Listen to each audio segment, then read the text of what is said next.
நேர்கள் இணைந்திருப்பது ஃபோக்கஸ் தமிழ் வானொலியில் சுவடுகள் நிகழ்ச்சி. இன்றைய சுவடுகள் நிகழ்ச்சியில் தமிழ் இன்ஃபர்மேஷன் சென்டரின் ப்ரோக்ராம் டைரக்டரும் மற்றும் தமிழ் ஹெல்ப்லைனை சேர்ந்த ஒரு மூத்த ஆலோசகராகவும் பணியாற்றி கொண்டிருக்கக்கூடிய திரு சார்ல்ஸ் ஆண்டனி தாஸ் அவர்கள் இன்றைய நிகழ்ச்சியில் கலந்து சிறப்பிக்கின்றார். அவர்களுடனான சந்திப்பு அரங்கத்துக்குள் உங்களை நாங்கள் அழைத்துச் செல்கின்றோம். வணக்கம் திரு சார்ல்ஸ் ஆண்டனி தாஸ் அவர்களே. வணக்கம் ரவீந்திரன் அவர்களே. வணக்கம் சத்யபாலன்.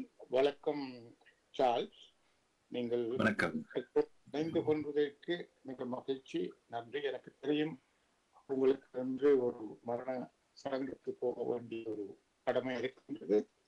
அதன்படியால் நாங்கள் நேரத்தை சுருக்கி முக்கியமானவற்றை நாங்கள் பகிர்ந்து கொள்ளலாம். அதாவது உங்களை அறிமுகப்படுத்த அநேகருக்கு உங்களை தெரியும் என்றாலும் ஒரு சொல் அறிமுகத்திற்காக நீங்கள் தமிழ் பரப்பிலே போராட்ட காலங்களில் இருந்து 79 என்று நினைக்கிறேன், 79 காலங்களில் இருந்து நீங்கள் மிகவும் தீவிரமாக பணியாற்றி இருக்கிறீர்கள். லண்டன் மாநகரத்திலிருந்து பல பல அமைப்புகள், முக்கியமாக தமிழ் தகவல் மற்றும் அதாவது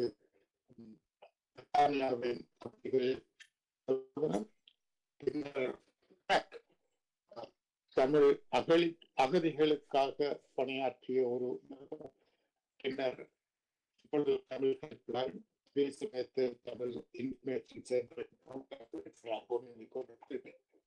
ஆகையில் 29ஆம் ஆண்டு தமிழ் இன்ஸ்பிரேஷன், தமிழ் ஆஸ்பிரேஷன்ஸ் என்ன மாதிரி வளர்ந்து கொண்டு வந்தது, அதனுடைய நிலை என்பதை பற்றி நீங்கள் விரிவாக அறிவீர்கள்.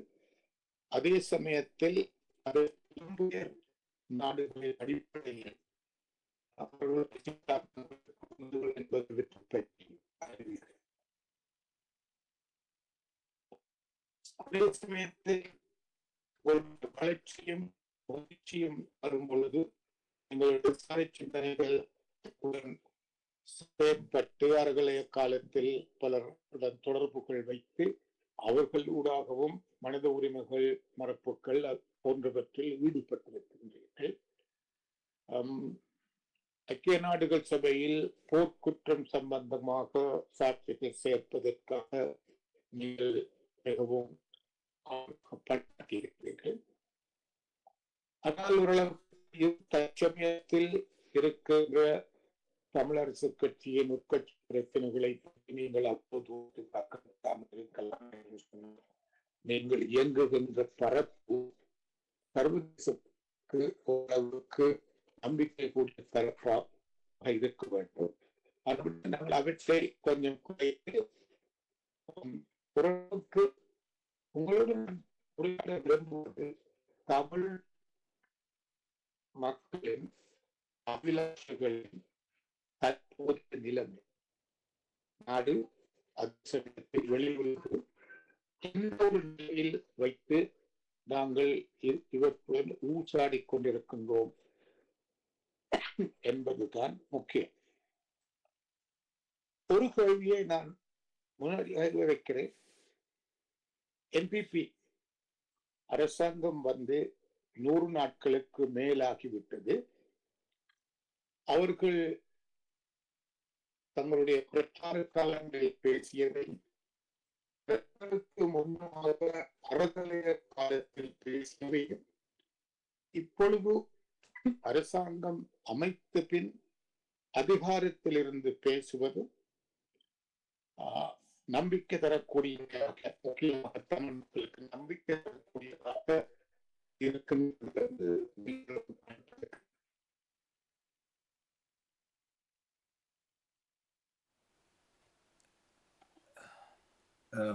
எனக்கு நீங்கள் கேட்ட கேள்வியை நான் அசையும் பண்ணித்தான் பதில் சொல்ல வேண்டியிருக்கிறது என்றால் எனக்கு வடிவாக கேட்கவில்லை நீங்கள் சொன்னது. உங்களுடைய இன்டர்நெட் கனெக்ஷன் கொஞ்சம் வீக்காக இருக்கிறது. நான் நினைக்கிறேன் நீங்கள் என்பிபியின் அரசனுடைய 100 நாள் நிலைமையில பற்றி விசாரிக்கிறீங்க. நான் நினைக்கிறேன் இந்த உலக காலமும் எங்களுக்கு இல்லாத ஒரு புதிய அரசொண்டு வந்திருக்கிறது. அரசாங்கம் வந்திருக்கின்றது. நாங்கள் அரசுக்கும் அரசாங்கத்துக்கும் இடையில இருக்கிற விளக்கத்தை புரிஞ்சு கொண்டாதான் இது ஒன்றுக்கொன்று சம்பந்தம் இல்லாத பிரச்சனை என்பதை நாங்கள் விளங்கிக் கொள்ளக்கூடியதா இருக்கும். அதை வச்சு கொண்டுதான் நாங்கள் மற்ற விஷயங்களை கதைக்கலாம். என்பிபி என்ற அரசாங்கம் ஒரு ஸ்ரீலங்கா இனவாத ஒரு கொரப்டட் அரசை டேக் ஓவர் பண்ணது ஒரு 100 நாட்கள் என்று சொல்லிக்கொண்டு நாங்கள் இதை தொடங்கலாம். அந்த அரசை பொருட்படுத்ததுக்கு பிறகும் அந்த அதிபரே இது ஒரு கிரிமினல் ஸ்டேட் என்று சொல்ற அளவுக்கு அவருக்கு சிக்கல்கள் அந்த அரசை நோக்கி இருந்தது. உதாரணத்துக்கு அங்கிருந்த ட்ரக் லார்ட்ஸ் எல்லாரும் பிரிசனுக்குள்ள இருந்தே தங்களோட ஆபரேஷனை சேஃபா செய்யக்கூடிய மாதிரியான ஒரு சூழ்நிலையில தான் இவர் அரசாங்கத்தை இருக்கிறார். அதுக்கு பிறகுதான் அவங்க போலீஸ் ஆபீசர்ஸ், பிரிசன் ஆபீசர்ஸ் அப்படின்னு சொல்லி எல்லாரையும் அதுக்குள்ள தூக்குறாங்க. அப்படிப்பட்ட ஒரு அரசு தான் அவரோட கையில இருக்குது. அந்த நேரத்துல இருந்த இராணுவ கட்டமைப்புகளை மாற்றக்கூடிய ஒரு சந்தர்ப்பம் இருந்தது. ஆனால் அதுல அர்த்தம் அங்க ஆட்சி முறை இன்னும் மாறவில்லை. இந்த இன்ஸ்டிடியூஷனலைஸ்ட் இம்பியூனிட்டி என்ற அந்த குற்ற விசாரணையற்ற ஒரு அரச போக்கு எந்த அளவுக்கு தொடர்றதுன்றத நாங்கள் சட்டமா அதிபர் 3 பேருக்கு எதிராக லசந்த விக்ரமதுங்க என்ற விஷயத்துல அந்த 3 பேருக்கு எதிராக தாங்கள் குற்றப்பத்திரிகையை சமர்ப்பிக்கவில்லை என்று அந்த குறிப்போட நாங்கள் அதை பார்க்கக்கூடியதா இருக்குது. எந்த அளவுக்கு இன்றைக்கு இருக்கிற அரசாங்கம் அந்த மாற்றத்தை விரும்பி அவங்க அந்த பதவிக்கு தெரிவு செய்யப்பட்டாங்களோ அதை செய்ய முடியாமைக்கு இந்த அரசு தொடர்ந்து தடுத்து கொண்டு இருக்குதுன்றது. அப்ப இன்றைக்கு அரசுக்கும் அரசாங்கத்துக்கும் இருக்கிற போராட்டத்துல நாங்கள் அரசோட நிக்க போறோமா, அரசாங்கத்தோட நிக்க போறோமா என்ற ஒரு கேள்வி தான் எங்களுக்கு இன்றைக்கு முன்னால இருக்குது. அப்ப அந்த ரீதியில நாங்கள் அரசாங்கத்தோட எல்லாத்துக்கும் நாங்கள் ஒத்துழைக்க வேணும் வேண்டியில எங்கட மக்களோட அபிலாஷைகளை உள்ளடக்கக்கூடிய ரீதியில அந்த அரசாங்க கலாச்சாரத்தை, ஆட்சி முறை கலாச்சாரத்தை மாற்றுறது மிக முக்கியமானது. அதில் சிவில் சொசைட்டியோட பங்களிப்பு மிக முக்கியமானது. அந்த ரீதியில ஒரு புதிய கலாச்சாரத்தை உருவாக்குறதுல மக்களுக்கும் ஒரு ஈக்குவலான பங்கு இருக்குது. அந்த அறகலையத்தோட இது தனியா சிங்களர்களால முன்னெடுக்கப்பட்ட ஒரு விஷயமா இருக்கிறது. தமிழர்களும் அதுல பங்களிக்க வேண்டும் என்றது என்னுடைய அவா. அந்த ரீதியில இனி வர்ற காலகட்டங்கள்ல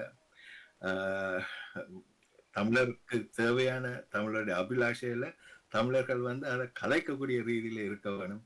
அதுக்கான சிவில் சொசைட்டி, அதுக்கான கிராஸ் ரூட் அமைப்புகளை நாங்கள் உருவாக்கி அப்படியான நடவடிக்கைகளை ஈடுபடுறது அவசியம் என்று நான் நினைக்கிறேன். அரசுக்கும் அரசாங்கத்துக்கும் உள்ள வித்தியாசத்தை நாங்கள் புரிந்து கொள்ளலாம். ஆனால் எங்கள் காலங்காலமாக இலங்கையில் இயற்றப்பட்ட கான்ஸ்டிடியூஷன்ஸ், அதாவது அரசியல் சட்டம் கோவை அநேகமாக அரசாங்கத்துக்கு, அதாவது எக்ஸிகியூட்டிவ் நடத்துபவர்களுக்கு பல அதிகாரங்களை வழங்கி பாராளுமன்றம் என்ற நீதிமன்றம் என்ற தருகின்ற தீர்ப்புகளோ அல்லது நடவடிக்கைகளோ டிஸ்கிரிஷனரி, அதாவது அவர்கள் விரும்பினால் கொடுக்கலாம், விரும்பாமல் விட்டால் கொடுக்காமல் விடலாம். ஆனால் அவர்கள்தான் அதிகாரத்தில் பதவியில் இருந்தார்கள். அரசாங்கம் என்று நீங்கள் சொல்லுகிற எக்ஸிகியூட்டிவ் பதவியில் இருந்தார்கள். ஆகவே அந்த குடியியல் சட்டத்தின் கீழ் எந்த ஒரு அரசாங்கமும் மக்களுக்கு அக்கௌண்டபிள் ஆக கணக்கு கொடுக்க வேண்டிய ஒரு தேவை அவர்களுக்கு இருக்கவில்லை. ஆகவே அவர்கள் தாங்கள் நினைத்தபடி தங்கள் அதிகாரத்தை பயன்படுத்தினார். அது 20 வருஷமாக அதுதான் உண்மையாக இருக்கின்றது. வருடா வருடம், அதாவது ஆங்கிலத்தில் சொல்வதானால், under the constitutions in Sri Lanka from the independence, executives had a big power and the parliament or the judiciary is not accountable to the people. கணக்கு கொடுக்க வேண்டிய தேவை அவர்களுக்கு இருக்கவில்லை.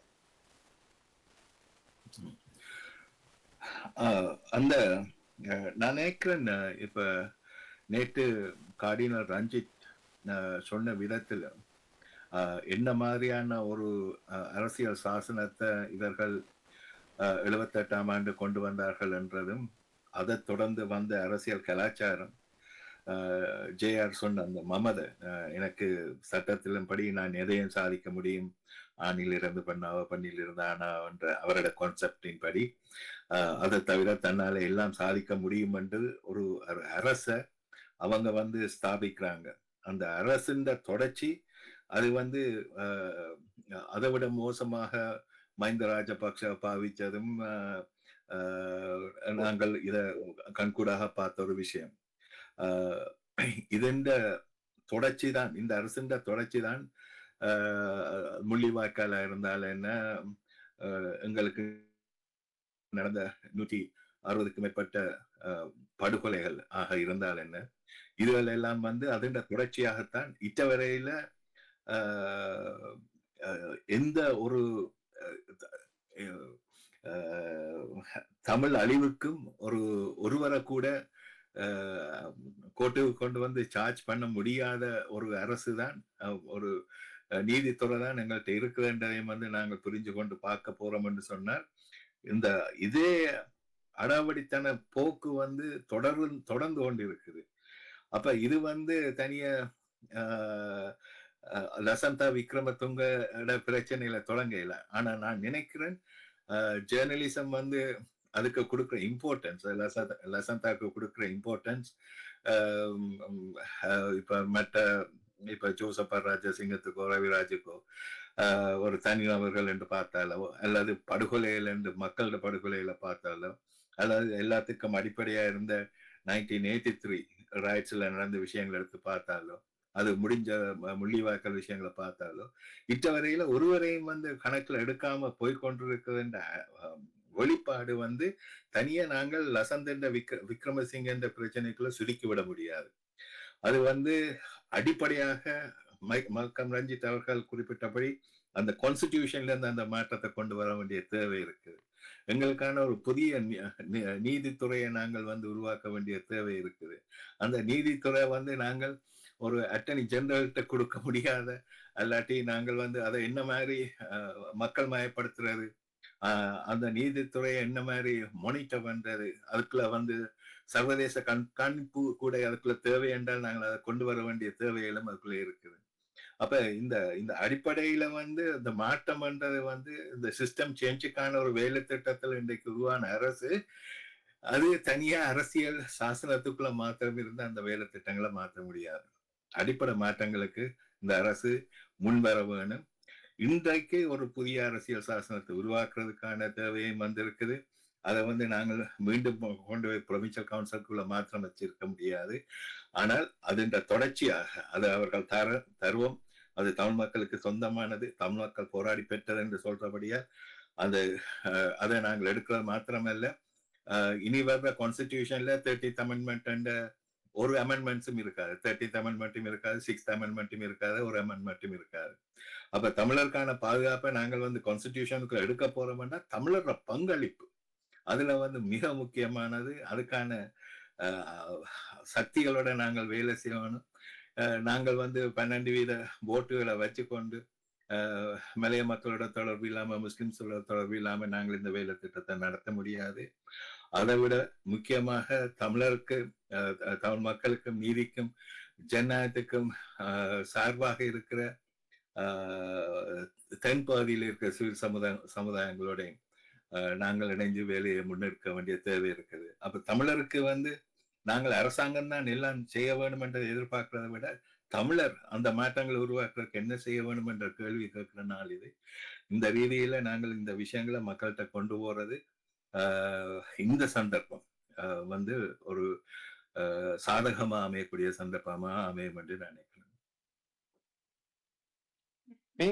நான் என்னுடைய கேள்விகளை அல்லது மனித உரிமை முகரல்களையோ அல்லது எக்ஸிகியூட்டிவ் ஆக்ஷன்ஸையோ லசந்த விக்ரமவுக்குள் அடக்கவில்லை. நீங்க சொன்னவை எல்லாமே யதார்த்தம். அதாவது லசந்த விக்ரமசிங்கவுக்கு பெருமளவு ஆதரவு இருந்தாலும் நீங்கள் குறிப்பிட்ட தமிழ் மக்களை பொறுத்த எந்த படுகொலைக்கும் இதுவரைக்கும் யாரும் குற்றம் சாட்டப்பட்டதில்லை, நீதிக்கு முன்னால் அவர்கள் நிறுத்தப்பட்டதில்லை, விசாரணைகளே ஏதோ என்று போய்கொண்டிருக்கின்றன. இது தமிழருக்கு முக்கியமாக நடந்த அநீதிகள், இவளை நாங்கள் ஏற்றுக்கொள்வோம். ஆனால் இந்த அரசாங்கம், அதாவது இந்த அரசு நீங்க சொல்றது என்பிபி என்ற அந்த அரசு சில கொள்கை திட்டங்களோடு வந்தது. ஆனால் அந்த கொள்கை திட்டங்களோடு வரும் பொழுது இந்த எக்ஸிகியூட்டிவ், அதாவது அரசாங்கத்தில் இருந்தவர்கள் எல்லோரும் கொட்டை தின்று பழம் போட்டவர்கள், பல காலங்களாக இதில் இருந்து ஊறியவர்கள் என்பதை நன்றாக அறிந்திருந்தது. அவர்களுக்கு இவர்களை ஓரளவுக்கு வழிக்கு கொண்டு வந்தால்தான் நாடு முன்னேறும் என்ற கோட்பாடு இருந்தது. ஆனால் அவருடைய மேனிபெஸ்டோ, அதாவது அவருடைய கொள்கை பிரகடனத்தில் இவற்றை செய்யலாம், இவற்றை செய்வோம், இவற்றை செய்யலாம் என்று சொன்னவர்கள் இந்த 100 நாட்களில் அநேகமாக மக்களுக்கு நம்பிக்கை தரக்கூடிய விதத்தில் இதுவரை ஒன்றையும் நடக்கவில்லை. பத்திரிகைகளில் நாங்கள் பார்க்கிற அவரை பிடித்தோம், இவரை பிடித்தோம், இவரை பிடிப்போம், அவரை பிடிப்போம், இந்த வழக்குகளை கொண்டு வருவோம்.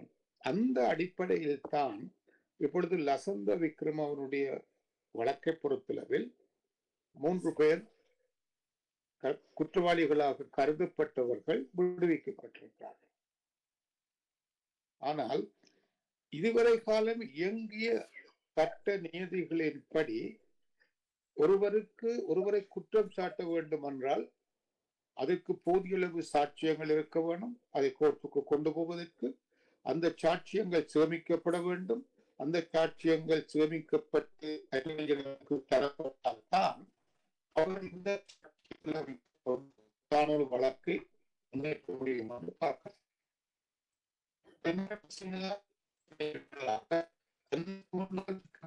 சாட்சியங்கள் ஒரு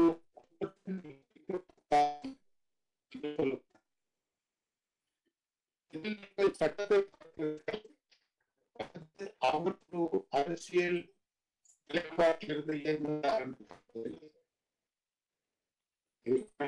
போராட்டங்கள் எல்லாம் எந்த நிலையிலிருந்து நடத்தப்பட்டன என்று நீங்கள் கருதுகிறீர்கள்?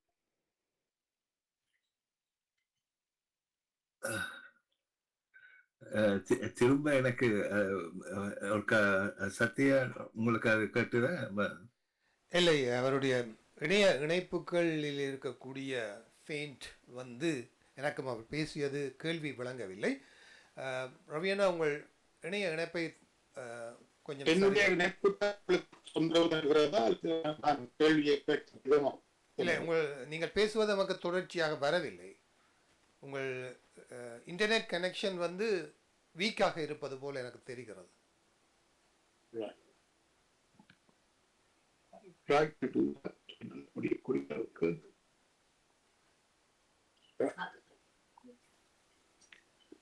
நான் கேட்ட கேள்வியின் சாராம்சம் இது லசந்த விக்ரமசிங்கவின் கொலை பற்றி விடுதலை செய்ய பரிந்துரைக்கப்பட்ட 3 பேர் இதற்கு எதிராக சாட்சியங்கள் பத்தாதென்றும் அந்த சாட்சியங்களை வைத்துக்கொண்டு தன்னால் இல்லை,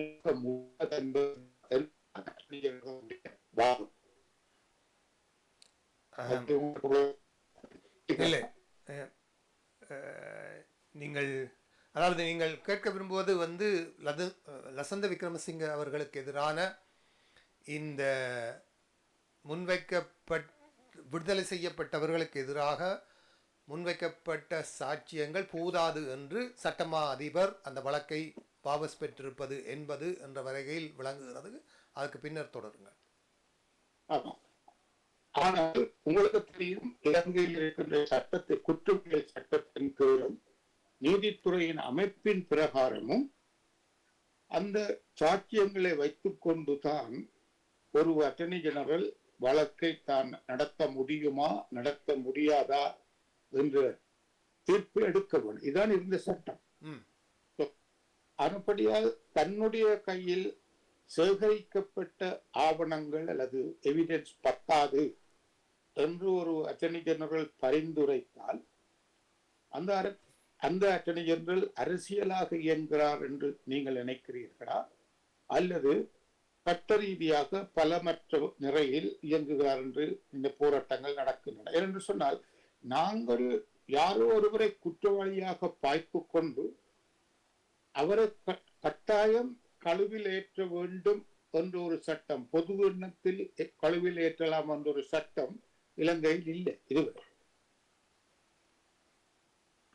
100 people can go free, but we should not make one person guilty.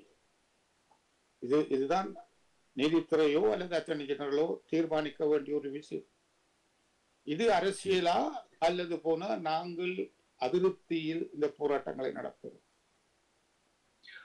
Okay, நாங்கள் லசந்த விக்ரம துங்கட விஷயத்துல அப்படிப்பட்டவர்களை பார்க்கும் பொழுது ஒருவர் வந்து ஸ்டாஃப் சார்ஜென்ட் பிரேம் ஆனந்த உடலகம் என்று ஒரு ஆர்மி இன்டெலிஜென்ஸ் ஆஃபீஸர், மற்றது வந்து former OIC crimes mount Lavinia police sub inspector டிசாரி சுகதபால் என்றவர், மற்றது ரிட்டையர்ட் டிஐஜி பிரசன்ன நாணயக்கார என்பவர். இவங்க எல்லாரும் வந்து ஒரு ஹை ப்ரொஃபைல் ஆட்கள். இந்த சிஸ்டத்துக்குள்ள அவங்கள போய் சார்ஜ் பண்றது பெரிய சிக்கலா இருக்கும், ஸ்பெஷலி இந்த இன்டெலிஜென்ஸ் கம்யூனிட்டிக்குள்ள. ஆனால் நாங்கள் சிம்பிள் விஷயமா இருக்கிற இந்த விஷயங்கள் எடுத்தோம்னா, ட்ரிங்க் ஆஃப் ஃபைவ் எடுத்தோம்னு சொன்னால், சாட்சியங்கள் கொல்லப்பட்ட விதத்தை வைத்து கொண்டு சொல்லலாம். அது என்ன மாதிரியான வேலை திட்டங்கள் அதுல நடக்கப்பட்டது, அதுல இறந்த ஓட்டோ டிரைவரா இருந்தாங்க அல்லது ஜேர்னலிஸ்டா இருந்தாங்க, அந்த இதெல்லாம் பற்றி நாங்கள் பெருசாக அலட்டி கொள்ள மாட்டோம். அதே மாதிரி இப்ப ஜோசப் ராஜசிங்கத்தின் கேஸ் எடுத்தீங்கன்னா என்றால், கிறிஸ்துமஸ் டே எல்லாருக்கும் முன்னாலேயும் வச்சு அவருக்கு மாத்திரம் கொல்லையில் அவரோட வாய்ப்புக்கு புல்லட் பிஎஸ் பண்ணி போனது, மற்ற 6 பேர் அதுல காயமடைந்தது. இப்ப எல்லாருக்கும் தெரிஞ்ச சாட்சியங்கள் இருந்தது. ஆனா இட்டவரையில அரசாங்கம் அவங்கள சார்ஜ் பண்றதுக்கு ரெடி இல்லை. இதுக்கு மேல என்ன சாட்சியம் வேணும்ன்றது ஒரு சிக்கலான கேள்வி. அப்ப எல்லா சாட்சியங்கள் இருந்தும் அரசாங்கம் தங்களோட அஜெண்டாக்கு எதிராக, அந்த அரசு தங்களோட அஜெண்டாக்கு எதிராக போற ஒரு வேலை திட்டத்துக்கு கோட்டை கொண்டு போய் யாரையும் சார்ஜ் பண்றதாக இல்லை. அப்ப இது வந்து ஜேவிபி யுத்துக்கும் இது அடங்கும். அது 71 நடந்த பிரச்சனை, மனம் பெரி பிரேமாவதியை தவிர மற்ற இஷ்யூஸ்ல வந்து பாதிக்கப்பட்ட ஒருவருக்கும் வந்து நீதி அளிக்கப்படையில. அதே மாதிரி 88, 89 நடந்த பிரச்சனைகளுக்கும் அப்படி போயிட்டு. இப்ப இதே கலாச்சாரம் தான் தொடருதுன்ற பிரச்சனை. இது வந்து தனியா லசந்தோட பிரச்சனையை மாத்திரம் நாங்கள் வச்சுக்கொண்டு இதை கதைக்க முடியாது. எனக்கு ரொனால்ட் ரீகன் சொல்ற ஒரு பகுதியா ஞாபகம் வருது. அவங்க மிடில் ஈஸ்ட் அழிச்சு போட்டு வந்து நிக்கக்குள்ள ரஷ்யன் லீடரும் அமெரிக்கன் லீடரும் காய்ச்சி கொண்டிருக்காங்க. அங்க கடற்கரையில இருந்த ஒரு பிளொண்டை வந்து பம்ப் பண்ணிட்டாங்கன்னு. அப்ப அவங்க செத்த எல்லாத்தையும் விட்டு போட்டு அந்த பிளொண்டை பற்றி தான் காய்ச்சி கொண்டிருந்தாங்கன்ற மாதிரியான ஒரு பகுதியில நான் பார்க்கறது வந்து லசந்த விக்ரமதுங்காடு. லசந்த விக்ரமதுங்க கொல்லப்பட்டது வந்து நாங்கள் மன்னிக்க முடியாது. அதுக்கு நடவடிக்கை எடுக்கணும். அதே மாதிரி எல்லாருக்கும் நடவடிக்கை எடுக்கணும். குறிப்பாக கூட்டாக இறந்த மக்களுக்கும் அந்த நடவடிக்கை எடுக்க வேண்டும் என்றதை நான் கேட்டுக்கொள்றேன். அப்ப இதுல இந்த லசந்த விக்ரமதுங்கோட பிரச்சனையில இந்த இன்வெஸ்டிகேட்டிவ் பாடி இத இப்ப என்ன இன்வெஸ்டிகேஷனை கொடுத்தாங்கன்றதை வச்சுக்கொண்டுதான் அட்டர்னி ஜெனரல் வந்து டிசைட் பண்ணலாம்ன்ற ஒரு கதையை வைப்பாங்க. ஆனா அந்த இன்வெஸ்டிகேட் பண்ற கெப்பாசிட்டி இன்றைக்கு இலங்கையில் இருக்குதான்ன்றது வந்து ஒரு கேள்வியா இருக்கு. இப்ப இந்த பிரச்சனையில் இருக்கிற ரெசிஸ்டன்ஸ், இப்ப உதாரணத்துக்கு பர்டிகுலர்ல சாதாரண ஆக்கள் வந்து அங்க பர்டிகுலர்ல என்னென்ன ஆபீசர்ஸை கொண்டுட்டு போன உடனே அதை உடனே எல்டிடில போட்டு அதை எல்டிடி தான் என்றதை ப்ரூவ் பண்றதுக்கும் கூட அங்க எவிடன்ஸ்கள் எடுக்கிறாங்க. ஆனால் அவங்களுக்கு எதிராக நடந்ததுன்றதை கண்ட உடனே டக்குன்னு அந்த எவிடன்ஸுகள் அதுகளை கூட ரிமூவ் பண்ணி அவங்கள பாதுகாக்கிறாங்க. அப்ப இந்த சிஸ்டம் என்ன, இந்த சிஸ்டத்தை வந்து நாங்கள் எப்படி ரீவேம் பண்றது? அப்ப இது வந்து சும்மா நாங்கள் நினைக்கிற மாதிரி இன்னொரு இன்வெஸ்டிகேட்டிவ் பாடிட்ட கொடுக்கறதால அது செய்ய முடியுமா, அல்லது ஹோல் ப்ரோசஸை நாங்கள் மாற்ற வேண்டி வருமா என்று பார்க்கக்குள்ள எங்களுக்கு அந்த செகண்ட் ஆப்ஷன் தான் எங்களுக்கு இன்றைக்கு வந்து ஒரு நம்பிக்கையை கொடுக்கக்கூடிய மாதிரி இருக்குது. இந்த இட்டவரையில இதுக்கு எதிராக நடந்த ஆட்களுக்கு எதிராக நாங்கள் எந்த ஆக்ஷனும் எடுக்க இல்லை. உண்மையான கேஸுக்காக போராடின ஆட்கள் மற்ற நாடுகளை போய் அசாயிலம் எடுத்துக்கொண்டு இருக்க வேண்டிய தேவைக்கு வந்திருக்கிறாங்க. சரி, அவங்களோட எவிடன்ஸுகளை வந்து அவங்க கையில வச்சிருக்காங்க. அந்த எவிடன்ஸுகளை வந்து நாங்கள் இருக்கத்தக்கதாக நாங்கள் அதை பாவிக்காம விடுறோம். சரி, அப்ப சுவிட்சர்லாந்துல போய் இருக்க போலீஸ் ஆபீசர் அவர்கிட்ட போதுமான எவிடன்ஸ் இதை பத்தி இருக்குது. ஆனா நாங்க அதை பத்தி விசாரிக்கிறோம். இல்லை, எவிடன்ஸ் இருக்கத்தக்கதான் நாங்க அதை கன்சிடர் பண்ண. அதாவது வந்து அரசியல் ரீதியாக சொந்த காலத்தில் இவைகள் எல்லாம் நடத்தப்பட்ட பொழுது அவர்களுக்காக சாட்சியங்கள் தேட வேண்டும் என்ற ஒரு நினைப்பு இருக்கவில்லை. சாட்சியங்கள் தேடாதது மாத்திரமல்ல, இருந்த சாட்சியங்களை அளிப்பதிலும் கவனம் எடுக்கப்பட்டது. ஆகவே இப்ப இருக்கின்ற அந்த எக்ஸிகியூட்டிவ் அதிகார வர்க்கத்தில் இருக்கிறவர்களிடமிருந்து எந்த சாட்சியத்தை நாங்கள் பெற்றுக்கொள்ளலாம், அட்டர்னி ஜெனரலோ மற்றவர்களோ இந்த சாட்சியங்கள் போதும், இவற்றை வைத்து நாங்கள் குற்றம் பத்திரிகை தாக்கல் செய்யலாம். திரும்பவும் சிஸ்டம் சேஞ்ச். அப்ப எந்த ஒரு விதமான ஒரு சிஸ்டத்தை நாங்கள் கொண்டு வந்தால் இந்த சாட்சியங்களை பெற்றுக்கொள்ளலாம். அது இப்ப இருக்கிற சட்டங்கள் நீதித்துறையின்படி பழையபடி அது தோற்கப்படலாம். அதே சமயத்தில் நீங்கள் பிள்ளையான் வந்து செய்த அட்டூழியங்கள் எல்லாம் லிபியன் பெட்டாலியன் என்ற ஒரு பேருக்கு கீழ் அவர் இயங்கினார். ட்ரிப்போலி பிளாட்ஃபார்ம் என்ற கீழ் அவர் நடத்தினார் அரசாங்கத்துக்காக. ஆனால் அவரே இப்ப சொல்லுகிறார், நான் எப்பவோ ஆயுதங்களை கைவிட்டுட்டேன், நான் ஒரு காலமும் போனதில்லை, நான் சமூக சேவையில் இறங்கி முதன் மந்திரியாக வந்தவர் ஆசாத் மௌலானா தனக்கு எதிராக வீண் பழி சுமத்துகிறார் என்று. சரியா? ஆனால் நீங்க சொன்ன மல்கம் ரஞ்சித் வந்து ஒரு புதிய அரசமைப்பு சட்டம் கொண்டு வந்து அதற்கு கீழ்தான் நாங்கள் இவைகளை பற்றி ஒரு சிஸ்டத்தை மாற்ற வேண்டும் என்று சொன்னவுடன் அரசாங்க பேச்சாளர் சொன்னார், 2 வருஷங்களுக்கு நாங்கள் புதிய குடியரசு சட்டத்தை பற்றி சிந்திக்க போவதில்லை இல்லையா? அப்படியானால் இவர்களுடைய எண்ணப்போக்கு என்ன? இன்னொரு பக்கத்தில் இவர் அனுரகுமார் தினர் சொன்னார், எல்லாவற்றுக்கும் முக்கியமாக பொருளாதாரம் தான் முக்கியம், பொருளாதாரத்தை பற்றித்தான் நாங்கள் கவனம் எடுக்க போறோம். அப்படி என்று சொல்லும் பொழுது இந்த மனித உரிமைகள், இந்த மனித உரிமை பேரவைகள், இவர்கள் எல்லாத்தை பற்றியும் பேசினதானே ஒழிய எந்த விதமான ஒரு ரியல் ஆக்ஷன் இருக்கிற மாதிரியோ அல்லது இருக்க போகிற மாதிரியோ தெரியவில்லையே. அரசாங்கம் வென்றது வந்து தனியா ஒரு ஒற்றை பாதையில போற ஒரு அங்கம் பாடி அல்ல. அதுகிட்ட வந்து மல்டிபிள் டிசிப்ளின் மினிஸ்ட்ரி இருக்குது, அதுக்கான அரசமைப்புகள் இருக்குது, அதுக்கான வேலை திட்டங்கள் இருக்கு, அதுக்கான கடமைகள் இருக்குது. இல்ல நாங்கள் வந்து தனி எக்கானமியை திங்க் பண்ணுவோம், மற்ற எல்லாரும் வந்து கையை கட்டி கொண்டு இருங்கோன்னு சொல்ல முடியாது. அரசாங்கம் என்றால் அரசாங்கத்தின் சகல பங்களிப்பையும் செய்யத்தான் வேணும்.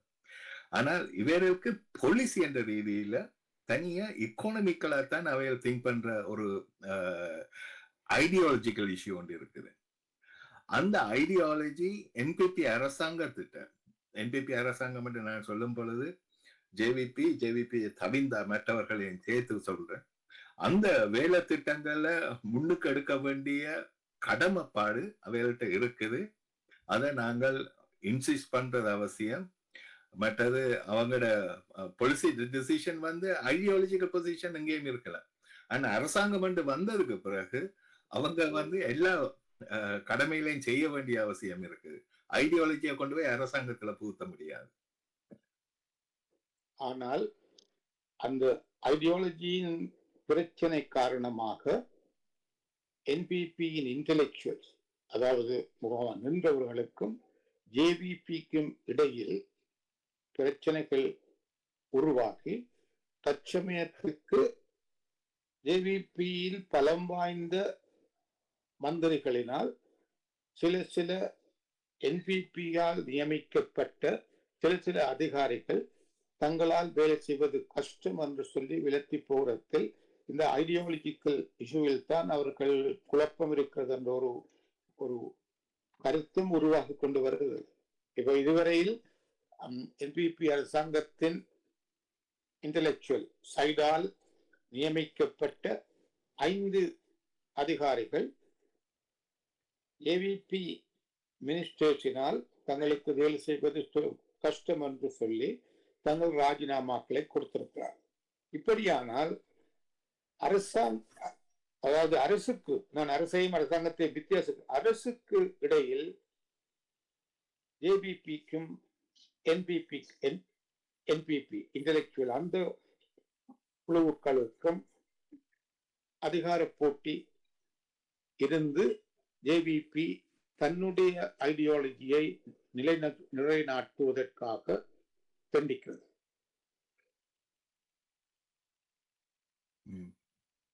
உதாரணமாக அதாவது வந்து ஒலி ஒளிபரப்பு கூட்டுத்தாபனத்துக்கு நியமிக்கப்பட்டவர் மிகவும் திறமையானவர், தன்னால் வேலை செய்ய முடியாது என்று ராஜினாமா செய்தார். அதற்கு பிறகு மிக கிட்டடியில் டிரான்ஸ்போர்ட் போர்ட் இப்போ சேவைக்கு சேர்க்கப்பட்டவர் தன்னால் இயங்குறதுக்கு முடியாது என்று ராஜினாமா செய்துட்டு போகலாம். இவையெல்லாம் அங்குள்ள ஐடியாலஜிக்கல் சிச்சுவேஷனால யார் இவற்றை முன்னெடுப்பது என்று நடக்கின்றதால் வருகின்ற விசனங்களா என்று நீங்கள் அபிப்பிராயப்படுவீர்கள்?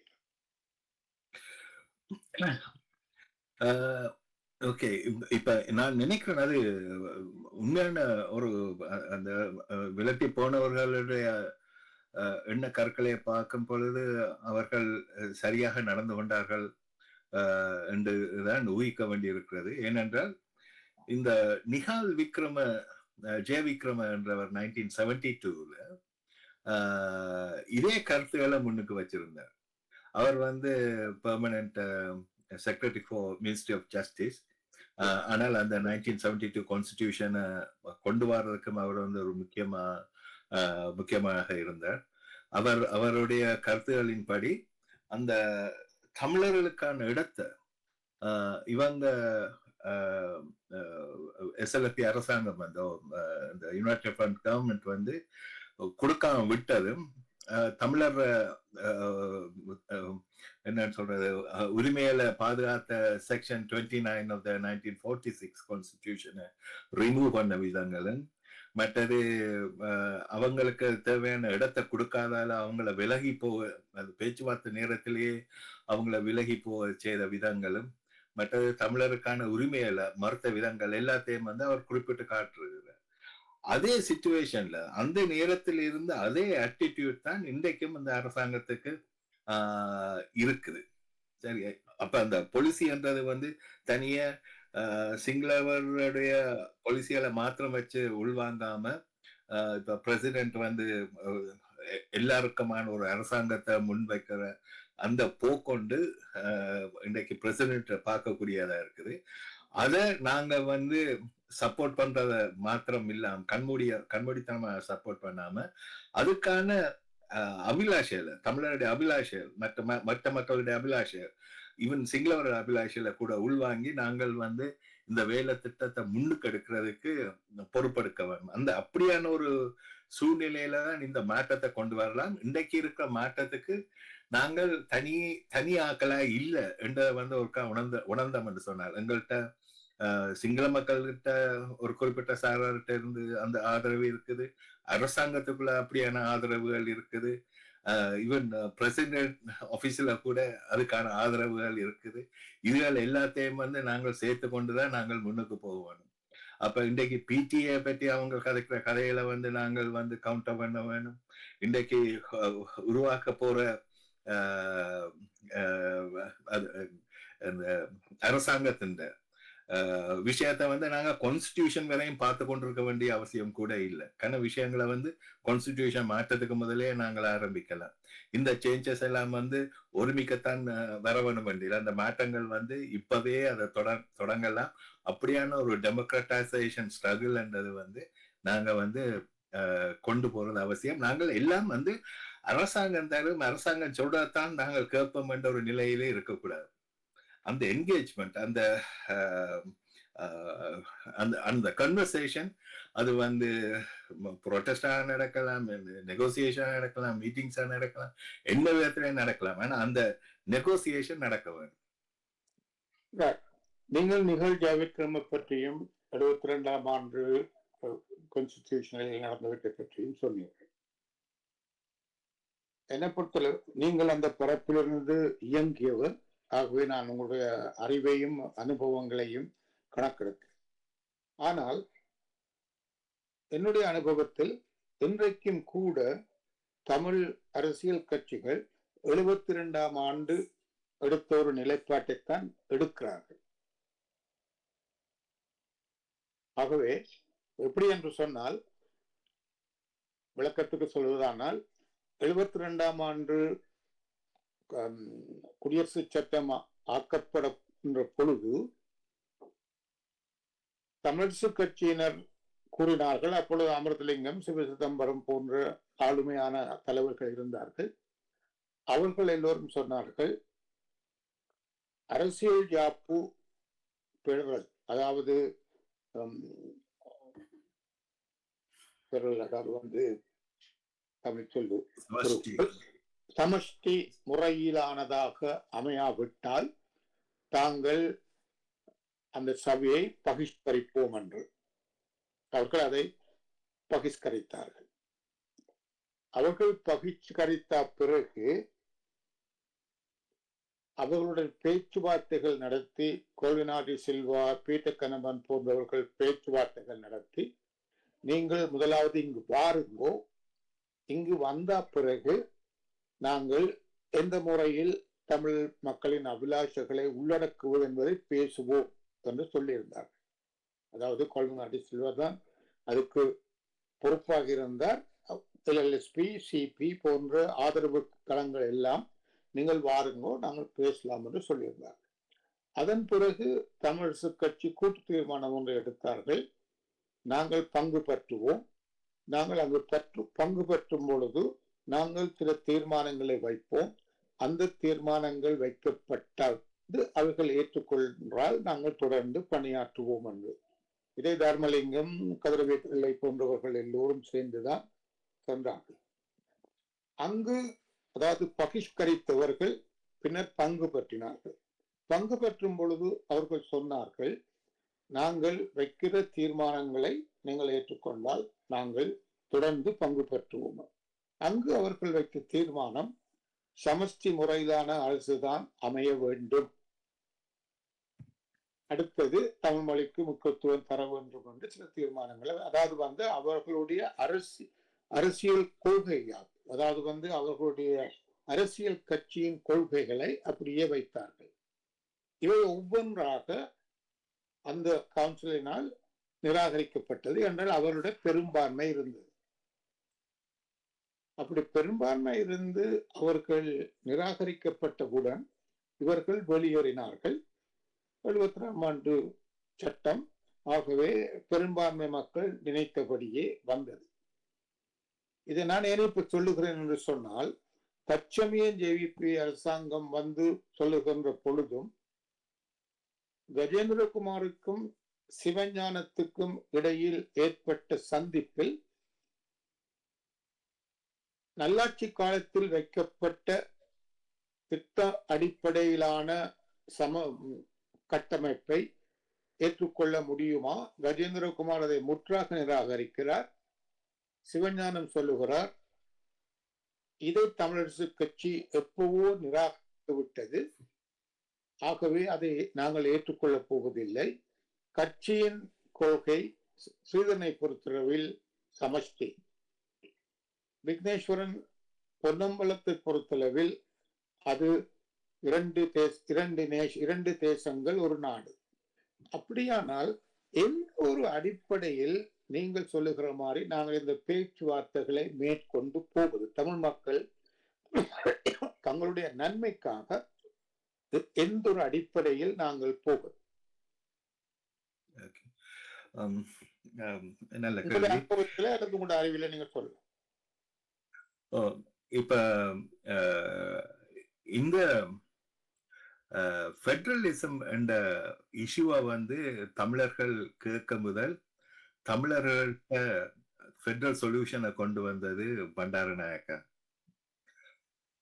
எஸ்டபிள்யூ பண்டாரநாயக்கா அந்த 6 கட்டுரைகள் மார்னிங் ஸ்டார்ல எழுதினதுக்கு பிறகு ஜப்னா யூத் லீக் அவரை கூப்பிட்டு கதைக்கும் பொழுது அவர் வந்து ஏன் நாங்கள் ஃபெடரலிசத்தை அக்செப்ட் பண்ண வேணும் என்று அவர் சுவிஸ் மாடல் எல்லாம் வச்சு கதைக்கிறார், கருத்துக்களை வந்து முன்னுக்கு வைக்கிறார். அப்போ தமிழ்நாட்டில் தான் அந்த நேரம் வந்து நாங்கள் முதல் வந்து நிராகரிக்கிறோம், இல்லை எங்களுக்கு வந்து ஒன்றா நின்றுதான் நாங்கள் வெள்ளக்காரற்றிருந்து எங்களோட நாட்டை வென்றெடுக்க வேண்டும் என்ற ஒரு கருத்துக்காக அந்த வேலை திட்டத்தை முன்னுக்கு எடுக்கிறாங்க. அப்ப பண்டாரநாயக்கா அங்க இருந்து போகும்போது சொல்றார், ஒரு இனம் தனக்கான ஆட்சி உரிமையை எடுக்க முடியாட்டில் இது இந்த பிரபஞ்சத்தில் இருந்து அழிக்கப்படும் என்று சொல்லி கொண்டு அவர் அதுல இருந்து விலகி போறார். அப்ப அந்த அளவுக்கு அவர் அவ்வளவு ஸ்ட்ராங்காக அந்த நேரத்துல இன்றைக்கிட்ட 100 வருஷத்துக்கு முன்னாடி இந்த கொள்கைய முன்னுக்கு வைக்கிறார். அதுக்கு பிறகு Lanka Samaj party, communist party எல்லாரும் வந்து இந்த வேலை திட்டத்தை முன்னுக்கு வைக்கிறாங்க. அந்த கொள்கை என்றதை வந்து தமிழர் ஏற்றுக்கொள்ள முதல் சிங்களவர்கள் தான் இல்ல தமிழருக்கு இப்படியான ஒரு தீர்வு தான் அவர்களை பாதுகாக்கும் என்ற அந்த கொள்கையை வந்து விளங்கி கொண்டு அதை வந்து முன்னுக்கு வைத்தவர்கள்ட்ட நாங்க திருப்பி இதை கொண்டு போய் கதைக்கிறது ஒரு பிரச்சனையான விஷயம் இல்லை. நாங்கள் ஏன் இப்ப போறோம் என்று சொன்னால் அவ்வளவு காலம் மேற்கொள்ள நாங்கள் ஒரு நம்பிக்கையில் ஏற்றுக்கொண்டோம். ஆனால் உளவு அழிவுக்கு பிறகும் விளவு நாட்டின் பின்னடைவுக்கு பிறகும் இனி ஸ்ரீலங்காவா வாழ வேணுமா இருந்து என்றால் ஒரு மாற்றம், அந்த மாற்றம் தமிழ் மக்களுடைய சிவநீன உரிமை என்ற அடிப்படையில தான் இருக்கிறது. அது முக்கியமாக நாங்கள் கதைக்க ஃபெடரலிசம் போஸ்ட் கான்ஃபிளிக்ட் ஃபெடரலிசம். அது வந்து கரண்டிஸ் ஆஃப் நான் ரெக்கரன்ஸோட வர வேண்டியது. அது வந்து தனியே நாங்கள் பழைய சிச்சுவேஷனுக்குள்ளால, அதாவது ஒரு கான்ஃபிளிக்ட் தொடங்க முதல் இருக்கிற ஒரு கண்டிஷன் அதை வந்து தக்க வைக்காது. அப்ப அந்த போஸ்ட் கான்ஃபிளிக்ட் ஃபெடரலிசம் என்றது வந்து நான் கரண்டிஸ் ஆஃப் நான் ரெக்கரன்ஸ் உத்தரவாதம், சரியா? நான் ரெக்கரன்ஸ் அந்த அந்த கரண்டிஸ் வந்து எங்கள்கிட்ட இல்லை என்று சொன்னா அந்த ஃபெடரலிசத்துல அர்த்தம் இல்லாம போயிடும். ஆனபடியால் இது வந்து இன்றைக்கு டிரான்சிஷன் ஜஸ்டிஸ் விஷயத்தோடையும் கவர்மெண்ட் ஃபெடரல் ஃபார்மேட் என்று சொல்ற விஷயத்தையும் வந்து உள்ளடக்கி வர வேண்டி இருக்குது. அப்ப ஆனால் எங்களுக்கு வந்து சிங்கள மக்கள்கிட்ட வந்து இப்ப நாங்கள் போன மாதம் கூட கதைக்கோக்குள்ள அவர்கள்ட்ட ஃபெடரலிசத்துக்கான ஒப்பீனியனை கொண்டு போய் அதை என்ன மாதிரி சனங்கள்கிட்ட கொண்டு போற, அது வந்து சும்மா நாங்கள் பேப்பர்ல போடுறது காணுமா அல்லது சனங்கள்கிட்ட நாங்கள் வந்து இத கூட ஆழமாக ஒரு எஜுகேஷனல் முறையில கொண்டு போகணுமான்ற ஒரு கேள்வியை ஒன்றை கேட்டு சிங்கள மக்கள் இப்ப அறகலையால் இருந்தவங்க விரும்புறாங்க, இதை வந்து நாங்கள் மக்கள்கிட்ட கொண்டு போக வேண்டும், அதுக்கான ஆதரவுகளை தேடி நிற்கிறாங்க. அப்ப இப்படியான விஷயங்கள்ல வந்து தமிழர்கள் சேர்ந்து பயணிக்கிறது அவசியமா இருக்கும். மற்றது இந்த போஸ்ட் கான்ஃபிளிக்ட் மாடல்ல டிரான்சிஷனல் ஜஸ்டிஸ் இந்த பேசிஸ்ல அப்ப இப்ப நாங்கள் வந்து மீள நிகழாமைக்கான உத்தரவாதம் வேணும் என்றால் அந்த அது என்னத்துக்காகன்றது வேணும். அதுல என்ன வருத்தம் இருக்கு, அந்த வருத்தத்தை என்ன தீர்க்கிறதுன்றது வேணும். அப்ப அதுக்கு ஒரு விசாரணை வேணும். அந்த விசாரணைன்றது வந்து நாங்கள் வந்து தீர்க்கமாக ஆராயாட்டி எங்களுக்கு தெரியாது என்ன விதத்தில் இதுக்கான தீர்வுகளை கொண்டு வரலாம். வருத்தங்களை நாங்கள் விளங்கிக் கொள்ள வேண்டி கிடக்குது. ஒரு டாக்டர் ஒரு பேஷண்ட்டை பார்த்து சொல்ற மாதிரி இந்த சமுதாயத்துக்கு எங்கள்கிட்ட இருக்கிற அந்த எல்லா பின்னடைவுகளுக்குமான வழிமுறைகள் என்னன்றதை பார்த்து தான் அதுக்கான தீர்வு திட்டத்தை கொண்டு போக வேண்டி கிடக்குது. அப்ப இப்ப சும்மா நாங்கள் வந்து ஸ்ட்ரக்சரல் மாடலுக்குள்ளால நாங்கள் ஒரு பிசிக்கல் மாடலை பார்க்கிறோம். இல்ல எங்களை அதையும் கடந்து நாங்கள் போக வேண்டி இருக்குது. அந்த இந்த ரீதியில தான் இந்த சம்பாஷணைகள் முன்னுக்கு நடத்துறாக்கள் இந்த கருத்துக்களையும் முன்னெடுத்து செல்லும்படி நான் தாழ்மையாக வேண்டிக் கொள்றேன். ஆனால்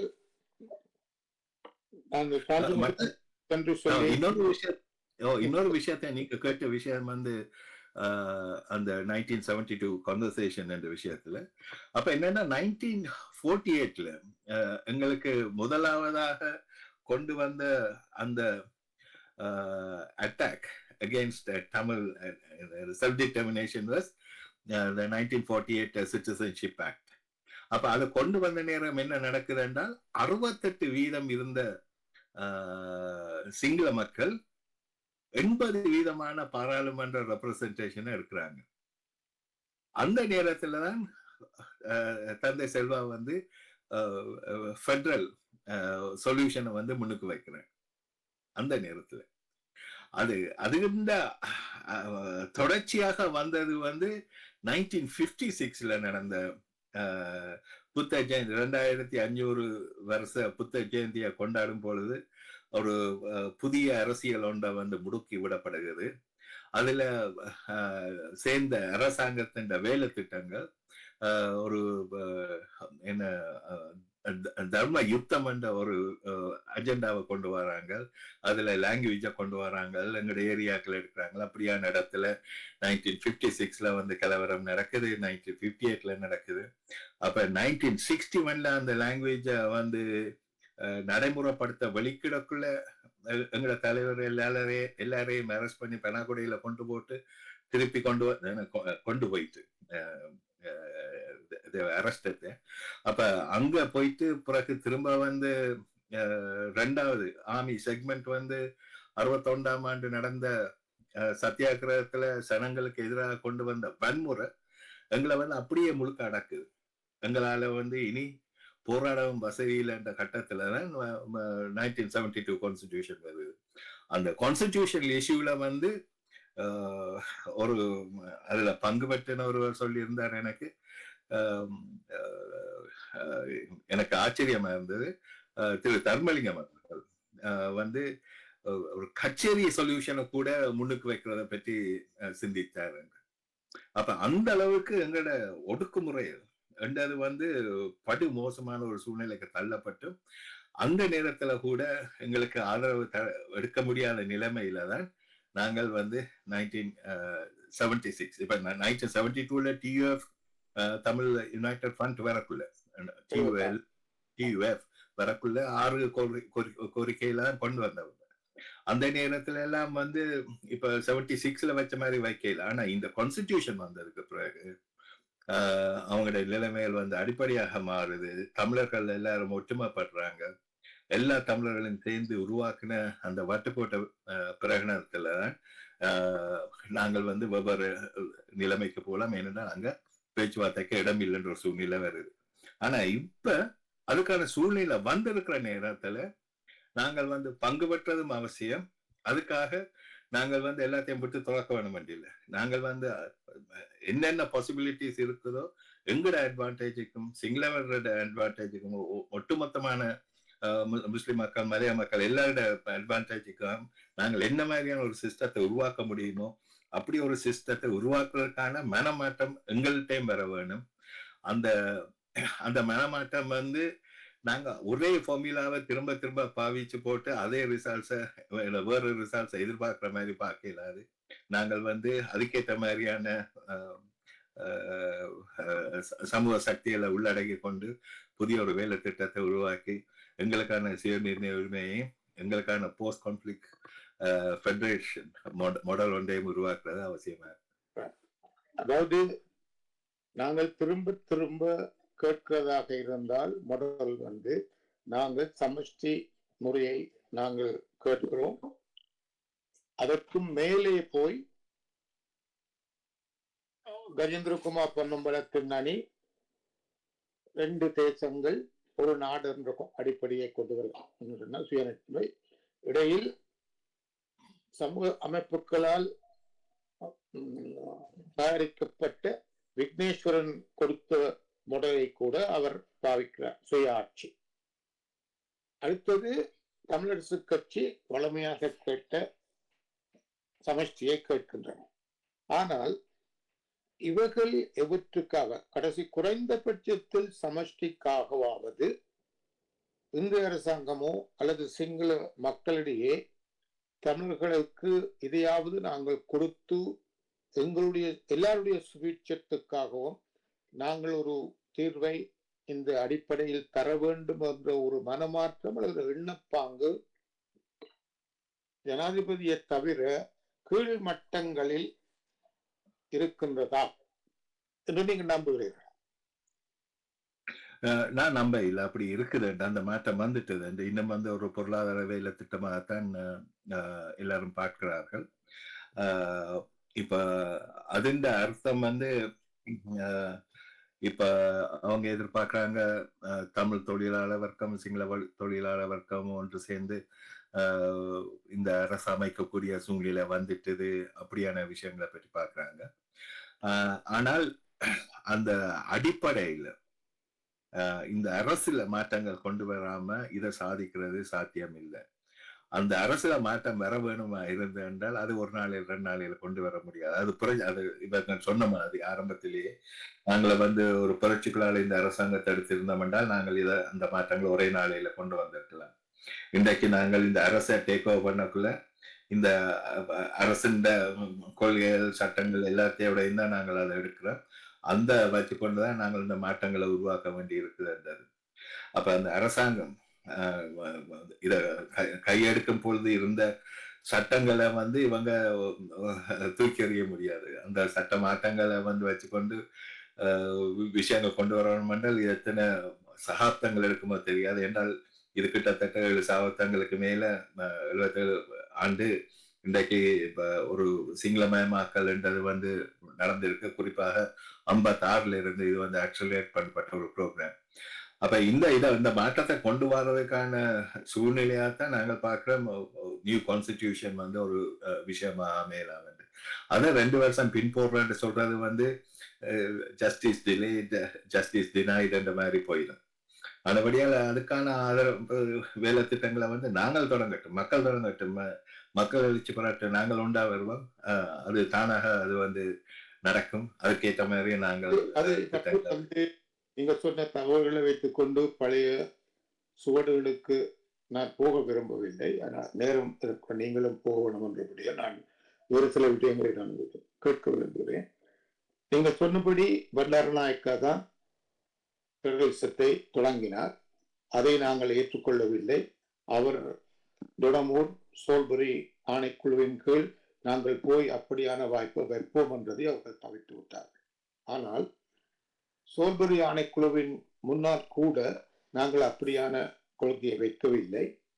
ஆனால் பின்னர் நாங்கள் வைத்த தலைமைகள் அவைகள் நிராகரிக்கப்பட்டு பின்னர் உங்களுக்கு தெரியும் தமிழர் தனிநாடுக்கு தந்தையாக விளங்கிய சுந்தரலிங்கத்துக்கும் சோல்பரிக்கும் இருந்த நட்புறவுகள், அந்த நட்புறவில் அவர் பின்னரும் சோல்பரிக்கு நீங்கள் இப்படி செய்தீர்கள், நீங்கள் இப்பொழுது முக்கியமாக 58, 77 கலவரங்களின் பின் நீங்கள் சிங்களவர்களை நாங்கள் நம்பி தமிழ் மக்கள் ஒன்று கூடி செயற்பட வேண்டும் என்று சொன்னீர்கள். எங்களை இப்பொழுது நடத்துகிற விதத்தை பார்த்தீர்களா என்று கடிதங்கள் எழுதிய பொழுது சோல்பரி சொன்னார், நான் கூட சிங்கள மக்கள் உங்களை நாணயமாக நடத்துவார்கள், நேர்மையாக நடத்துவார்கள் என்று எதிர்பார்த்தேன். இதில் எனக்கு ஏமாற்றம் விளைகிறது. ஆனாலும் ஆனாலும் இலங்கையின் அரசமைப்பு பற்றி நான் கொடுத்த ரெக்கமெண்டேஷன்ஸை நான் மாற்றிக்கொள்ள மாட்டேன். நீங்கள் ஒரு நாடு என்ற ஒரு அரசியலமைப்பில் தான் இயங்க வேண்டும் என்றபடி பதில்கள் சொல்லியிருந்தார். அது அந்த கான்ஸ்டிடியூஷனை முதல் ரெக்கமெண்ட் பண்ண சோல்பெரியினுடைய அபிப்பிராயம். அதன் பிறகு நாங்கள் அதில் அவர் சரத்து 29 போட்டு எங்களுக்கு பிரிவி கவுன்சில் பாதுகாப்பு தந்தார். அது 72ஆம் ஆண்டு சட்டத்துடன் இல்லாமலான. ஆனால் இவை எல்லாத்திலும் இருந்து சிங்கள மக்களிடையே சமஷ்டி என்றோ அல்லது அதிகார பகிர்வு என்றோ மனமாற்றம் இல்லை. அவர்கள் ஒரு அரசாங்கம், சென்ட்ரலைஸ் கவர்மெண்ட், அதாவது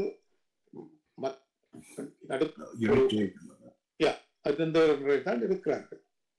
இந்த நிலையில் நாங்கள் தமிழ் மக்கள் எந்த ஒரு அடிப்படை போவது, அதாவது ஒரு நாடு தான், சென்ட்ரலைஸ் அரசாங்கம் தான், அதில் நாங்கள் சமத்துவமாக நடத்தப்படுவோம் என்ற ஒரு நம்பிக்கையில் நாங்கள் திரும்ப போவதா, அல்லது தொடர்ந்து நாங்கள் டிரான்ஸ்நேஷனல் ஜஸ்டிஸ் என்ற முறையில் நாங்கள் திரும்பவும் அதே போராட்டங்களில் அதே கோட்பாடுகளில் இருப்பதா என்ற ஒரு கேள்வி எங்களுக்கு இருக்கிறது. இப்ப தமிழருக்கு இருக்கிற பலவீனங்களையும் நாங்கள் கணக்கில் எடுக்க வேண்டும். இரண்டாவது, தமிழர் பேசு மக்களுக்கு இடையில இருக்கிற உறவுகள், முஸ்லிம் மக்களுக்கு இடையில நாங்கள் ஏதாவது பொலிட்டிக்கல் அக்ரிமெண்ட்டுக்கு வந்துட்டோம்னா இல்லை.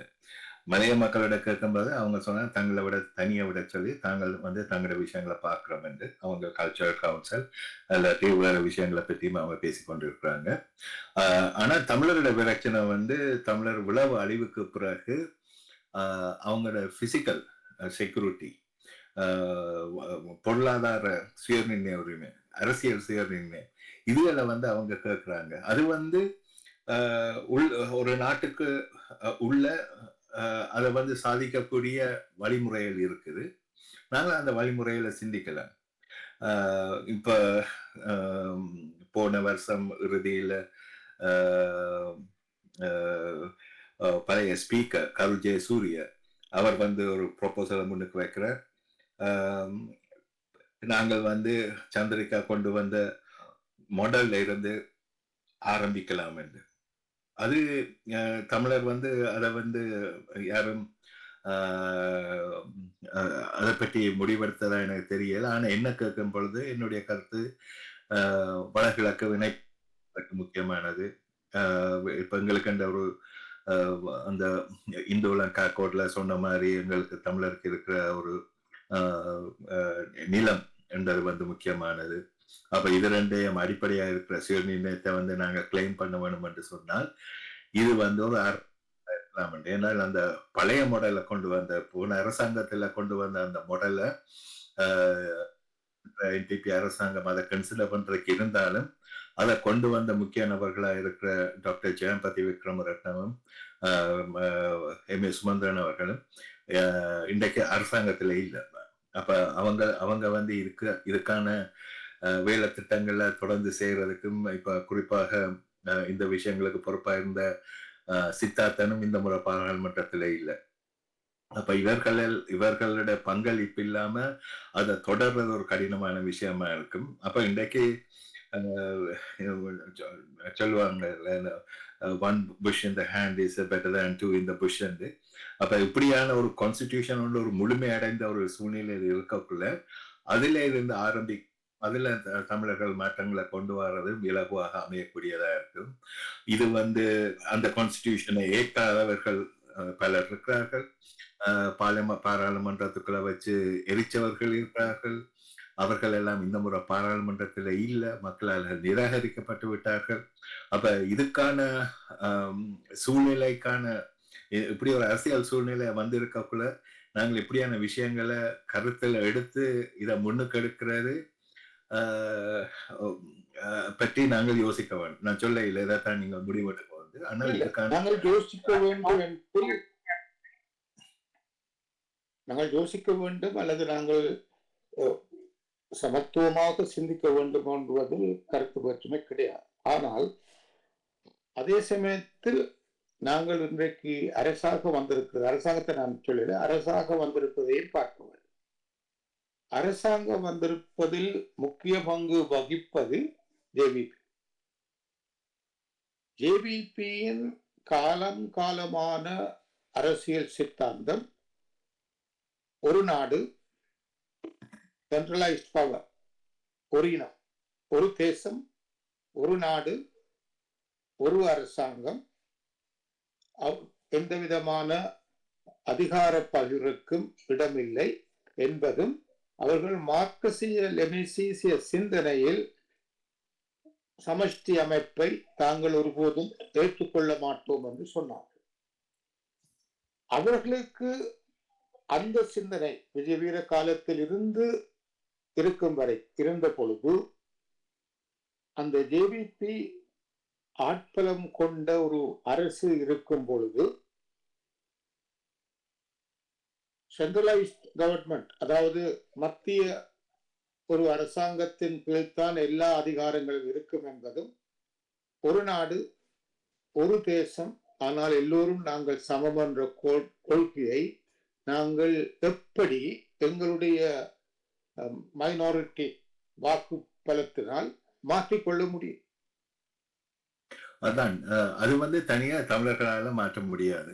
நாங்கள் சிங்கள சிவில் சமுதாயத்தோட வேலை செய்யறதும், நான் சிங்கள சமுதாயம் வேலை சிவில் சமுதாயம் என்ற பொழுது அங்க இருக்கிற ட்ரேட் யூனியன்ஸ், அங்க இருக்கிற யூனிவர்சிட்டி ஸ்டூடெண்ட் ஆர்கனைசேஷன்ஸ், மாணவர் இயக்கங்கள், பெண் இயக்கங்கள், இப்படி எல்லா சமூக ஜனநாயக இயக்கங்களோட சமூக அமைப்புகளோடையும் நாங்கள் வேலை செய்யறது முக்கியம்.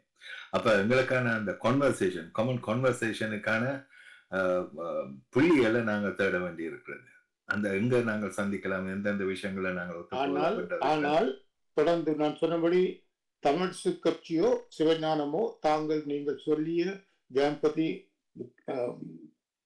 சித்தார்த்தன், சுமந்திரன் போன்றவர்களால் உருவாக்கப்பட்ட குடியரசு அமைப்பை தாங்கள் நிராகரித்து விட்டோம் என்றும் தங்களுடைய நிலைப்பாடு சமஷ்டி என்றதையும் சொல்லியிருக்கிறார். அது தமிழ்சு கட்சியின் நிலைப்பாடு.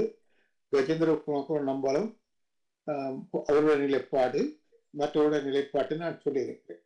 சரியோ? ஆனால் இன்றைக்கு அரசாங்கத்தை பொறுத்தளவில், அரசை பொறுத்தளவில் அவர்கள் யாழ்ப்பாணத்திலும் மற்ற பகுதிகளிலும் முக்கியமாக தங்களுடைய அங்கத்துவத்தை பெருப்பிப்பதிலும் அவர்கள் மூலமாக தங்களுக்கு தமிழ் மக்களிடம் இருந்து தங்களுடைய கருத்துக்கு ஆதரவுகள் பெருகிக் கொண்டு வருவதாகவும், தமிழ் மக்களை இந்த அரசியல் போக்கை நிராகரித்து விட்டார்கள் என்ற ஒரு பிம்பத்தை தான் உருவாக்கி கொண்டிருக்கிறார்கள். அப்படி இருக்கும் பொழுது இவர்கள் இப்படியே காலங்காலமாக கதைத்ததை பேசிக் கொண்டிருக்க போகிறார்களா இருந்தால் எங்கு அந்த இடைப்பாட்டை பார்ப்பது? நீங்கள் சொல்லுகின்ற மாணவர் சமுதாயமோ மற்றவர்களோ யாழ்ப்பாண மாணவர்கள் வந்து சுதந்திரத்தை கரி நாளாக பாவித்தார்கள். கிளிநொச்சியில் கரிநாளாக பாவிக்கப்பட்டது. யாழ்ப்பாணம், மட்டக்களப்பு, குடாநாட்டில் ஓரளவுக்கு அது கரிநாளாகவே பார்க்கப்பட்டது. அப்ப இவர்களுடைய மனமாற்றத்தை ஏற்படுத்துவதற்கு நாங்கள் என்ன வழிவகைகளை மேற்கொள்வோம்? ஓகே, இந்த நீங்கள் கேட்ட கொஸ்டின்ல வந்து நான் கொஞ்சம் விஸ்தரித்தான் இதை வந்து விளங்கப்படுத்தக்கூடியதா இருக்கும். கஜன் பொன்னம்பலம் அவங்க வந்து பழைய சொல்யூஷனுக்குள்ள நிக்க இல்லை. அவங்க வந்து ஒரு ப்ளூரி நேஷனல் டெமோக்ரஸி என்ற ஒரு விஷயத்தை எடுக்கிறாங்க.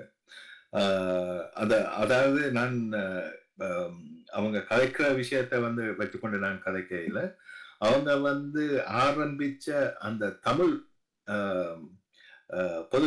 பொது சபைன்றது வந்து நான் இப்ப ஆரம்பித்ததில்லை. இவர் சி வி விக்னேஸ்வரன், கஞ்சன் பொன்னம்பலம் போன்றவர்கள் வந்து குமார வடிவேல் என்றவருடைய அந்த வரவின் மூலம் ஆரம்பிச்ச அந்த சிவில் சொசைட்டின்ற அமைப்பை வச்சுக்கொண்டு சொல்றேன். அப்ப அந்த வேலை திட்டத்தை தொடர்றதாகத்தான் இப்ப வந்து அடுத்த கட்டத்தை பற்றி சிந்திக்கிறாங்க.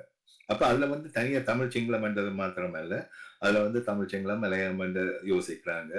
அதுல வந்து தனியா ஃபெடரல் என்று பார்க்கல, அந்த ஃபெடரல் மாடலை வந்து ப்ளூரி நேஷனல் சிஸ்டத்துக்குள்ளால என்ன மாதிரி அதை அச்சீவ் பண்ணலாம்ன்றதை பற்றி பார்க்கறாங்க. அப்ப அவங்களோட நோக்கு வந்து வெரி சயின்டிபிக், ஒரு புது ஆஹ் ஆஹ் என்ன இடத்தை நோக்கி போகுது. இட்டவரையில போகாத இடத்தை நோக்கி அது போய்கொண்டிருக்குது. அது வந்து நாங்க இருந்துதான் பார்க்க வேணும் அது என்ன மாதிரி டெவலப் பண்றாங்கன்னு. ஆனா அது வந்து அவங்க ஆழமாக சிந்திச்சு செய்யற வேலையா தான் நான் அதை பார்க்கிறேன். தமிழரசு கட்சி ஐ மீன் ஃபெடரல் பார்ட்டி என்று இருக்கிறது, அது ஃபெடரல் பாலிசியில தான் இருக்கலாம். என்னால் அதுக்காகத்தான் அது தெரிவு செய்யப்பட்டது. அப்ப அவங்க வந்து அந்த விஷயத்தை வந்து தொடர்றதுல பிரச்சனை இல்லை. எங்களுக்கு எங்க பிரச்சனை வருது என்றால், மக்கள் ஒரு பங்களிப்பும் செய்யாம அந்த மக்கள் இந்த பங்களிப்பு கலாச்சாரம் 80களில் 70களில் இருந்த அந்த கலாச்சாரம் இப்ப நாங்கள் யோசிக்கிறோம் 60களில் தந்தை செல்வாக்கள் அந்த அமைப்பை உருவாக்கின விதங்கள் அதுகள் எல்லாம் வந்து இன்றைக்கு இல்லாம போயிட்டு. இப்ப அந்த நாளையில இபிஆர்ல எடுத்த ஊர்வலங்கள் இல்லாட்டி பிளாட்டாக்கள் எடுத்த இதுகள் அப்படின்னு சொல்லி எல்லாரோட பங்களிப்பை நாங்கள் திரும்ப உள்வாங்க வேண்டிய ஒரு தேவை இருக்குது. என்னன்னா எங்களுக்கு இன்றைக்கு தேவையானது வந்து ஒரு மாஸ் மூவ்மெண்ட். சரி, அந்த மூவ்மெண்ட்டை நாங்கள் என்ன பேசிஸ்ல கொண்டு வர போறோம்? மக்களோட தேசிய போராட்டம் மாத்திரம்தான் தீர்வா? மக்களோட சமூக உறவு பிரச்சனைகள், பொருளாதார பிரச்சனைகள், கலாச்சார பின்னடைவுகள், இதில் எல்லாத்தையும் நாங்கள் என்ன மாதிரி மேற்கொள்ள போறோம் என்று உள்ளடக்கிய ஒரு வேலை திட்டம் தான் எங்களுக்கு வந்து எல்லாரோட பங்களிப்பையும் உருவாக்குறதுக்கு கொண்டு வரக்கூடியதாக இருக்கும். அப்ப இந்த வேலை திட்டம் என்றது வந்து தனியா நாங்கள் பார்ட்டிகள் 2 பார்ட்டிகளையும் வச்சுக்கொண்டு பார்க்க முடியாது. ஆனால் அதுக்கான இடம் இருக்குது, அதுக்கான தேவை இருக்குது. அந்த இடத்தை நாங்கள் ஃபில் பண்ணலைன்னா வேற யாரும் வந்து ஃபில் பண்ணத்தான் போறாங்க. ஆனபடியாத்தான் நாங்கள் வந்து அதாவது நீங்கள் கலைக்கிறது அர்த்தம் வந்து என்னன்னா பொலிட்டிக்கல் ஆக்டிவிசத்துல ஈடுபடுற ஆட்களுக்கும் பொலிட்டிக்கல் ஆக்டிவிசத்துல ஈடுபடாமல் இருக்கிற ஆட்களுக்கும். அப்ப இந்த அதாவது நாங்கள் சொல்லல, நீங்கள் இல்லாத கொண்டு கேட்க சொல்லு, உங்களோட அபிலாஷையில பிரதிபலிக்கக்கூடிய வேலை திட்டங்களை உருவாக்குறதுக்கான கட்டமைப்புகளை உருவாக்குங்க. அதோட சேர்ந்து வேலை செய்யுங்க. ஒற்றுமை என்றது வந்து ஒவ்வொரு வேலை திட்டத்திலையும் இருக்கணும். ஒவ்வொரு வேலை திட்டத்திலையும் ஒற்றுமை இல்லாம எங்கள்கிட்ட அழிவுதான் நாங்கள் வந்து கொண்டு இருக்குது. ஆனபடியா ஒவ்வொரு வேலை திட்டமும் என்ன மாதிரியா ஒற்றுமையை பலமாக்கும் என்றதையும் உள்ளடக்கியதாக இருக்க வேண்டும். அது தனியா பொருளாதாரம், அரசியல், கலாச்சாரம் என்ற விஷயம் மாத்திரம் இல்லை. அப்ப இந்த தேசிய போராட்டம் மற்ற இனங்களோட நாங்கள் என்ன மாதிரியான ஒரு சமாதானத்துக்கு வரப்போறோம் அப்படியான விஷயங்களையும் உள்ளடக்கி இருக்க வேண்டும். அப்ப இதுல எல்லாத்தையும் உள்ளடக்குற வேலை திட்டம் தான் எங்களுக்கு அந்த சமூக மாற்றத்தை உருவாக்கும். தனியா கட்சிகள் மாத்திரம் அதை உருவாக்க முடியாது. ஆனால் நீங்கள் சொல்லுகிற வேலை திட்டங்களும் சில பேர் புத்திஜீவிகள் ஈடுபடுகிற வேலை திட்டங்களும் உங்களை போன்றவர்கள் இங்கு சொல்வதை தவிர சமூக இடங்களிலோ மற்ற ஊடகங்களிலோ பெரும்பான்மையாக வெளிவருவதில்லை. எது வெளிவருவது என்று சொன்னால் கட்சிகளின் நிலைப்பாடுதான். இந்த கட்சிகளின் நிலைப்பாட்டைத்தான் சிங்கள மக்கள் ஓரளவுக்கு புரிந்து கொள்ளுங்கள். ஆகவே இந்த கட்சிகளின் நிலைப்பாடுகளை நாங்கள் புறக்கணிக்கும் மக்கள், அதாவது தமிழ் மக்கள் புறக்கணிப்பதோ அல்லது அவர்களை விலக்கி நேரடியாக அரசுடன் பேசுவதற்குரிய வெளியை இந்த கட்சிகள் விட்டுத்தருமா அல்லது அவர்களோடு சேர்ந்து இயங்கக்கூடிய சூழலில் இருப்பார்கள். அவர்களுக்கேயே ஒற்றுமை காண்பது மிக மிக கஷ்டமாக.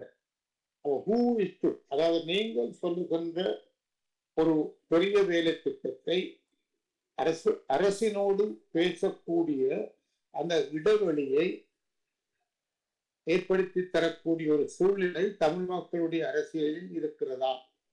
இப்பொழுது ஜனாதிபதி தேர்தலில் பொது வேட்பாளர் வந்தார். அவரால் பின்னர் வந்த பிரச்சனைகள் எல்லாம் தெரியும். அப்படியானால் யார் அந்த இடைவெளியை நிரப்புவது? ஓகே, அரசியல் கட்சிகளில் உதாரணம் இல்லை, ஒரு திட்டமில்லை, எல்லாம் நாங்களுக்கு விளங்குவது. ஆனால் அவர்கள்தான் ஊடகத்தை தாங்கள் தான் தமிழ் மக்களை பிரதிநிதிப்படுத்திய மக்கள் என்று கட்டிப்பிடித்துக் கொண்டிருக்கிறார்.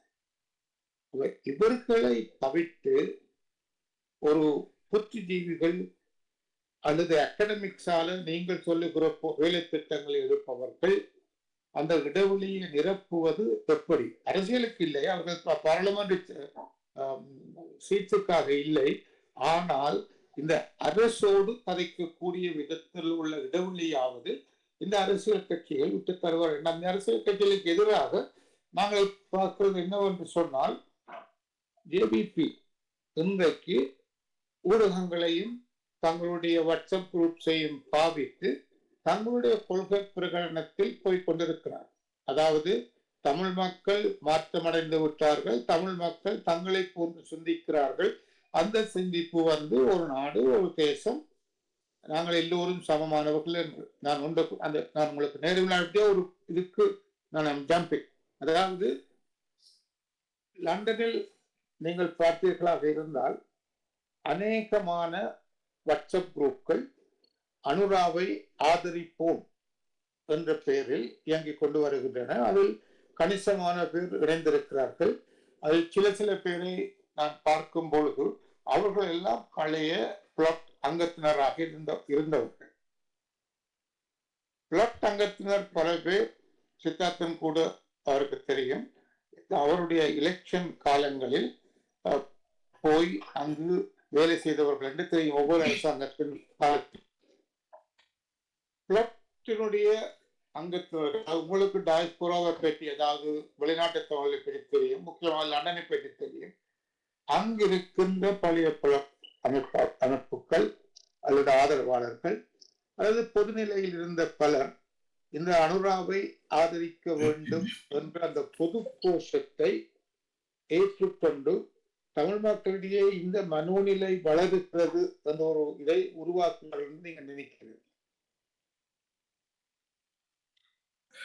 இல்ல, நான் நினைக்கிறேன் இந்த ஜேவிபியும் இப்ப நாங்கள் என்பிபியை விட்டு போட்டு முதல்ல ஒரு கால் ஜேவிபிக்கு வந்துட்டு திரும்பி வருவோம். ஜேவிபி என்பிபியா தான் பதவிக்கு வர்றதுக்கும் பதவிக்கு வந்ததுக்கு பிறகு தண்ட சுயநிதியை இதை காட்டுறதுக்குமான ஒரு சந்தர்ப்பமாக நாங்க இதை விட இயலாது. ஜேவிபிக்கும் ஒரு கடமை இருக்குது. ஜாதிக்க சாரி, ஒரு நிமிஷம்.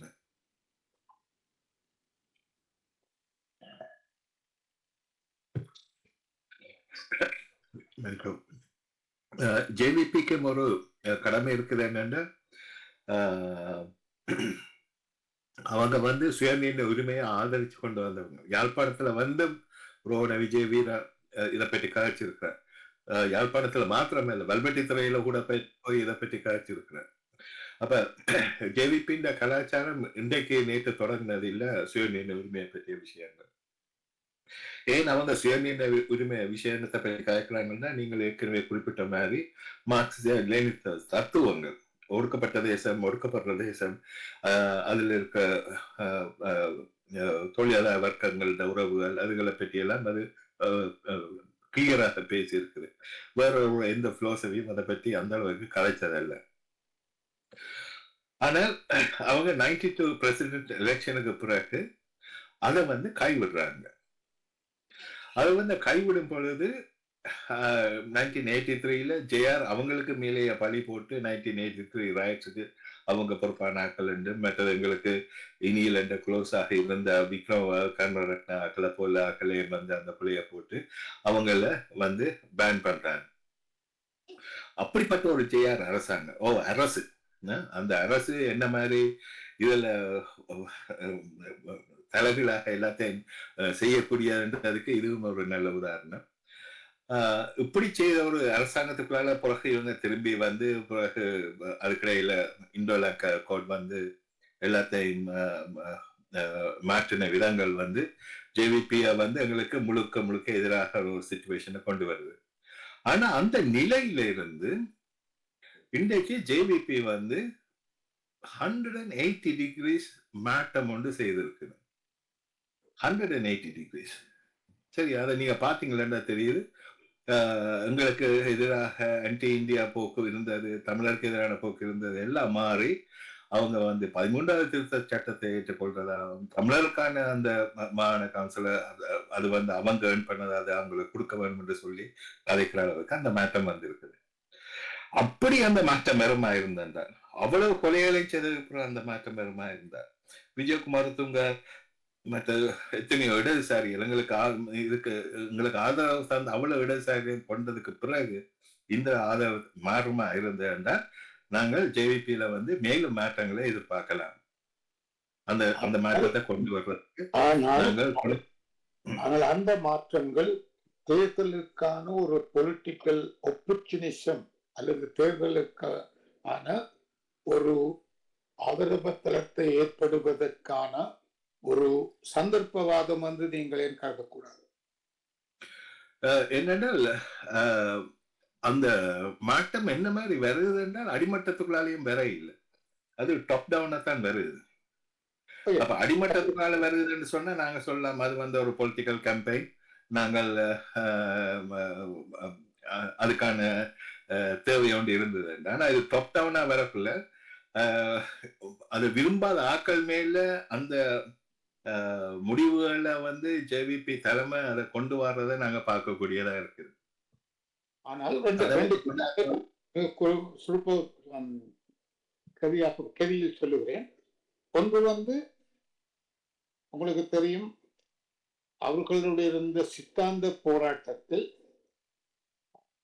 தமிழ் மக்களுக்கு சுயநிர்ணய உரிமையை நாங்கள் அங்கீகரிக்க வேண்டும் என்று கேட்டுக்கொண்டு மிக கரிசனமான கட்டுரைகளை எழுதி வந்தவர் வந்து லயனல் போப்புக்கு அவருடைய காரியதரிசி. ஆனால் விஜயவீர அல்லது சோமவன் அமரசிங்க போன்ற பெரும் கடம்பூர்வாளர்கள் அதை ஆதரிக்கவில்லை. அங்குதான் 77க்கு முன்னர் அவர்கள் இருந்த சுயநிர்ணய உரிமை ஆதரவு தளம் விடப்பட்டு அவர் 82 அரசியல் ஆதரவுக்காக பிரசிடென்ட் எலெக்ஷனுக்கு போகிறார். ஆனா அதன் பின் 72 எலெக்ஷனுக்கு போகிறார் விஜயவீர, அது தோல்வியுறுகிறார். தமிழ் மக்களுடைய ஆதரவு அவர்களுக்கு இருக்கவில்லை. ஆகவே 77 கலவரங்களுக்கு அவர்கள் 83 கலவரங்களுக்கு அவர்கள் காரணமானவர்களுக்கு ஜிஆர் அவர்களை இருக்குகின்ற பொழுது லயனல் போப்பை போன்றவர்கள் விலக்கி விட்டார், அவர் கட்சியிலிருந்து விலகிவிட்டார். ஆகவே வேறு பல பேர் கூட நாங்கள் எங்களுடைய இன்டர்வியூக்களில் ஜேவிபியை பொறுத்தளவில் ஒரு கெமிக்கல் சேஞ்ச் நடந்திருக்கின்றது, அப்படி நடந்திருப்பதை நாங்கள் நம்ப வேண்டும் என்ற ஒரு அபிப்பிராயத்தை தந்தார். ஆனால் அவர்கள் தற்சமயத்தில் யாழ்ப்பாணத்தில் எடுத்துக்கொண்டிருக்கிற அரசியல் போக்கும் ஆட்களை திரட்டுவதும் அவர்கள் பெருளவில் தங்களை இப்பொழுது பின்பற்றுகிறார்கள் என்று சொல்லி தாங்கள் மாகாண சபையை கைப்பற்ற வேண்டும், தாங்கள் வருகிற தேர்தல்களில் வெற்றி பெற வேண்டும் என்று பரவாரியாக கட்சிகள் திறப்பதும் தமிழ் மக்கள் தங்களுடைய அபிப்பிராயத்திற்கு மாறுகிறார்கள் என்று இப்ப சர்வதேசத்திலும் அவர்கள் இந்த மாதிரியான போக்குகளால் மாற்றத்தை கொண்டு வருவதும் அவர்கள் இன்னும் அந்த சேஞ்ச், நீங்க சொல்ற அந்த கெமிக்கல் சேஞ்ச் 180 டிகிரிக்கு மாறி இருக்கிறார்கள் என்ற நம்பிக்கையை எப்படி தருகிறது?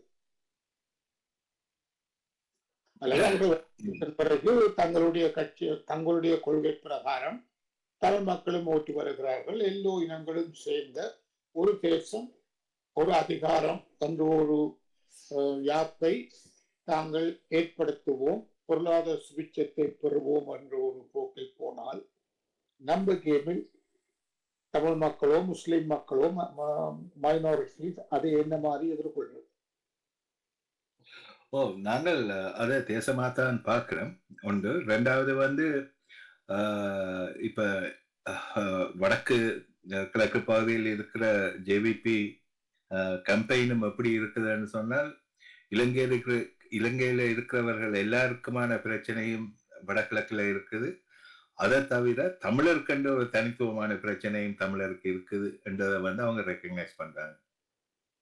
அது வந்து இம்பார்ட்டன்ட். அதாவது அஸ்பிரேஷன், அதாவது அதாவது அவருடைய கொள்கை பிரகடனம். இது ஜேஆரும் ம். 76வது தன்னுடைய எலெக்ஷன் மேனிபெஸ்டோவில் போட்டுறான். தமிழர்களுக்கென்று தனிப்பட்ட பிரச்சனைகள் ஒன்று, படிப்பு, வேலைவாய்ப்பு, காணி. இதுக்கும் இவர்கள் சொல்வதற்கும் என்ன வித்தியாசம்? இது கொள்கை பிரகடனம். ஆனால் அந்த கொள்கை பிரகடனத்தில் எவ்வளவு தூரத்துக்கு அவர்கள் ஒரு ஸ்ட்ரக்சரல் சேஞ்சை கொண்டு வருவதற்கு முயற்சிக்கிறார்கள் என்பதை தான் நாங்கள் பார்க்கிறோம். அப்படியா நாங்கள் அப்படி நாங்கள் கிரிட்டிக்கலா பாக்குறதுல பிரச்சனை இல்லை. நாங்கள் கிரிட்டிக்கலா பார்க்க வேணும், கிரிட்டிக்கலா செய்ய வேணும். ஆனால் ஜேவிபி வந்து யுஎன்பி மாதிரி தமிழருக்கு பட்டினி ஓட்டாத்தான் சிங்களவர்கள் சந்தோஷமா இருப்பாங்க. இந்த இந்த ரேசிஸ்ட் அந்த ஆட்டிடியூடுகள் என்றது வந்து ஒரு காலமும் ஒரு காலம் என்று சொல்ல முடியாது. போராட்ட காலத்துல அவர்களோட நடவடிக்கை வித்தியாசமானது, வடக்கு கிழக்கு பிரிக்க வாக்குல இருந்த இதுகள் வித்தியாசமானது. ஆனால் இன்றைக்கு அந்த போக்கு வந்து மாறி இருக்கிறத வந்து நாங்கள் அப்ரிஷியேட் பண்ண வேணும். அதை நாங்கள் ரிஜெக்ட் பண்ணி விடக்கூடாது. நாங்கள் வந்து இடதுசாரிகளோட நாங்கள் விட்ட பிழையை ஒன்று வந்து என்னென்றால், இடதுசாரிகளுக்கு தமிழருக்கு ஆதரவு கிடைக்கிறதால அவங்களுக்கு லூஸ் பண்ண சப்போர்ட் வந்து ஒரு அளவு தமிழர் வந்து அதை ரெப்ளினிஷ் பண்ண இல்லை. அதை நாங்களும் அவங்கள ரிஜெக்ட் பண்ணி, சிங்கள மக்களும் ரிஜெக்ட் பண்ணி, இங்கால இருக்கிற எக்ஸ்ட்ரீமும் ரிஜெக்ட் பண்ணி, அங்கால இருக்கிற எக்ஸ்ட்ரீமும் ரிஜெக்ட் பண்ண மாதிரியான ஒரு கட்டம் வந்துட்டு. ஆனபடியால் இதுகளில் வந்து நாங்கள் மீண்டும் அதே பிள்ளைகள நாங்கள் மக்கள் சிவில் சமுதாயம் அதை வந்து தொடர்ந்து விட இல்லாது. நாங்கள் வந்து இதை முன்னுக்கெடுக்கல இன்னொரு ஜேவிபி அடுத்த கட்ட வேலை திட்டத்தை நான் உங்களுக்கு சொன்னேன் என்றால், ஏன் நாங்கள் வந்து சில விஷயங்களை முந்தி செய்ய வேண்டும் என்றதை நீங்கள் புரிஞ்சு கொள்ளக்கூடியதா இருக்கு. இப்ப கம்யூனிஸ்ட் பார்ட்டி ஆஃப் சைனா ஜேவிபியை வந்து இன்வைட் பண்ணியிருக்கு. என்பிபிஐல ஜேவிபியை இன்வைட் பண்ணியிருக்கிறாங்க பெய்ஜிங்குக்கு. அவங்கள்ட்ட போய் வரக்குள்ள அவங்களோட வேலை திட்டங்கள்ல ஒத்து அதை என்ன மாதிரி அதை ஸ்ட்ரென்தன் பண்ண போகுதுன்றதை யோசிக்கக்குள்ள எனக்கு பயமா இருக்கு. அப்ப இந்த வேலை திட்டங்கள் எல்லாத்தையும் வந்து நாங்கள் ஒரு பக்கம் சார்பாக தள்ளி விட்டுடக்கூடாது. எங்களுக்கு என்கேஜ்மெண்ட் முக்கியம். நாங்கள் அந்த என்கேஜ்மெண்ட் தொடர்ந்து செய்ய வேணும். அந்த என்கேஜ்மெண்ட் வந்து நாங்கள் எதிரிகளாக பார்த்து கொண்டு நாங்கள் அப்ரோச் பண்ண முடியாது. இல்ல எங்களுக்குள்ள வந்து காமன் இன்ட்ரெஸ்ட் இருக்குன்றதை காட்ட வேண்டி இருக்குது. மற்றது வந்து ரெண்டு பேரோட பங்களிப்பும் வந்து எந்த அளவுக்கு அந்த மாற்றங்களை கொண்டு வரலாமோ நாங்கள் அதை கொண்டு வர வேண்டி இருக்குது. அப்ப இந்த கான்ஸ்டிடியூஷன் என்ற விஷயம் வரக்குள்ளதான் கான்ஸ்டிடியூஷன் ஒன்றுதான் மெஜாரிட்டேரியனிசத்துக்கு எதிராக இருக்கிற ஒரு டூல். மெஜாரிட்டேரியனிசத்துக்கு எதிராக இருக்க அந்த டூலை கூட நாங்க கையில எடுக்கல என்றால் எங்களுக்கு வேற ஒரு டூலும் இத மாதிரி எஃபெக்டிவா இருக்காது. சரி, மற்றது இன்டர்நேஷனல் ஜஸ்டிஸ்ன்றதும் உண்டு. அப்ப நான் இப்ப உதாரணத்துக்கு இப்ப இருக்கிற சிச்சுவேஷன்ல எங்களுக்கு முழுக்க வந்து ஜுடிஷியரில நம்பிக்கை இல்லாத இருக்கக்குள்ள நாங்கள் வந்து ஒரு ஒரு ஒரு வேண்டுதலா முன்னுக்கு வைக்கக்கூடிய விஷயம் வந்து ரோமன் ஸ்டாட்யூட்டை ரட்டிஃபை பண்ண சொல்லி அதை வந்து நாங்கள் கேட்கக்கூடிய தருணம் இது. அப்ப என்னத்துக்கண்டா இது வந்து தமிழருக்கு மாத்திரம் இல்ல, சிங்களவருக்கும் பாதுகாப்பு தரக்கூடிய ஒரு விஷயம். மற்றது நீங்கள் வந்து ரோமன் ஸ்டாட்யூட்டுக்கு போயிட்டீங்கள் என்று சொன்னால் நீங்கள் அதுக்குள்ளால திரும்பி வரையிலாது இல்லை. நீங்கள் அதை நினைச்சால் வெளியில வரலாம். அதுக்கான க்ளோஸ் ஆர்டிகல் 120 இருக்குது. சரி, அப்ப அப்படியான விஷயங்களை வந்து ஸ்ரீலங்கா அரசு வந்து கருத்துல எடுத்துக்கொள்ள வேண்டும். அப்ப எங்களுக்கு முக்கியமான பிரச்சனை வந்து என்னன்னா, இன்றைக்கு இந்த அரசு அந்த ஜுடிஷியரிக்குள்ளால தமிழருக்கு இல்லாத பாதுகாப்பு இனியும் தொடரக்கூடாது என்று இருந்தால் நாங்கள் அதை முக்கியமாக கேட்க வேண்டும். இன்றைக்கு அதை சைன் பண்ண சொல்லி என்னென்றால் அது சைன் பண்றதால இப்ப ரெட்ரோஸ்பெக்டிவ்லி பழைய கேஸுகள் எல்லாத்தையும் ரெண்டு பேரும் அக்ரி பண்ணால ஒழிய மற்றபடி அதை கொண்டு வர முடியாது. ஆனால் நாங்கள் அதை கொண்டு வர்றதுக்கான வேலை திட்டம் வந்து என்ன மாதிரி அமைய வேணும் என்றால், ஒரு இன்டர்நேஷனல்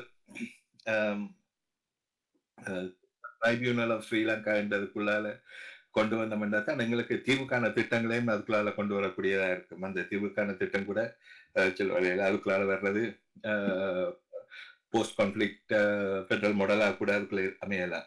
ஆனபடியால் அந்த ஆப்ஷன்கள் இருக்குது, டூல்ஸ் இருக்குது.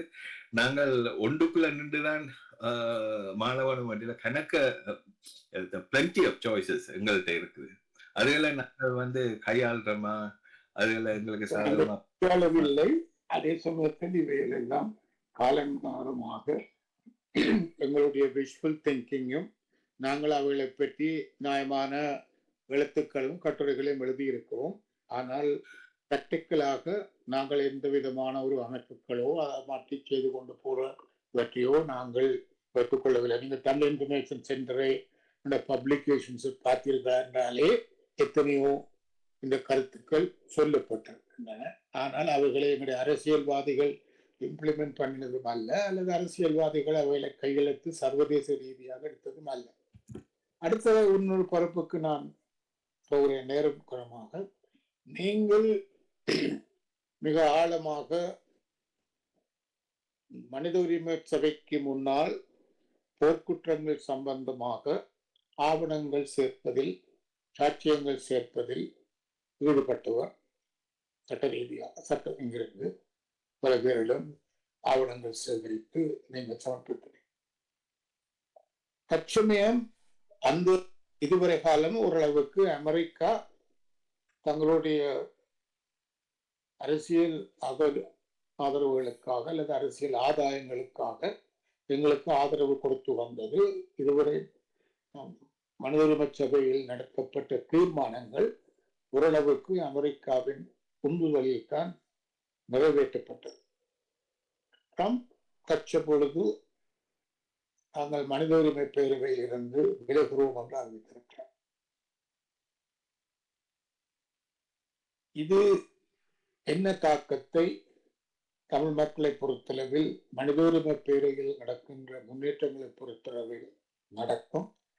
அடுத்த கட்டமாக கனடா ட்ரூடோ போகிறார். ஆனால் அதே சமயத்தில் அடுத்து வரப்போகின்ற எதிர்கட்சி பிரதமர் தாங்கள் மனித உரிமை திட்டத்தின் முன் இலங்கையை நிறுத்துவோம் என்று சொல்லுகிறார்.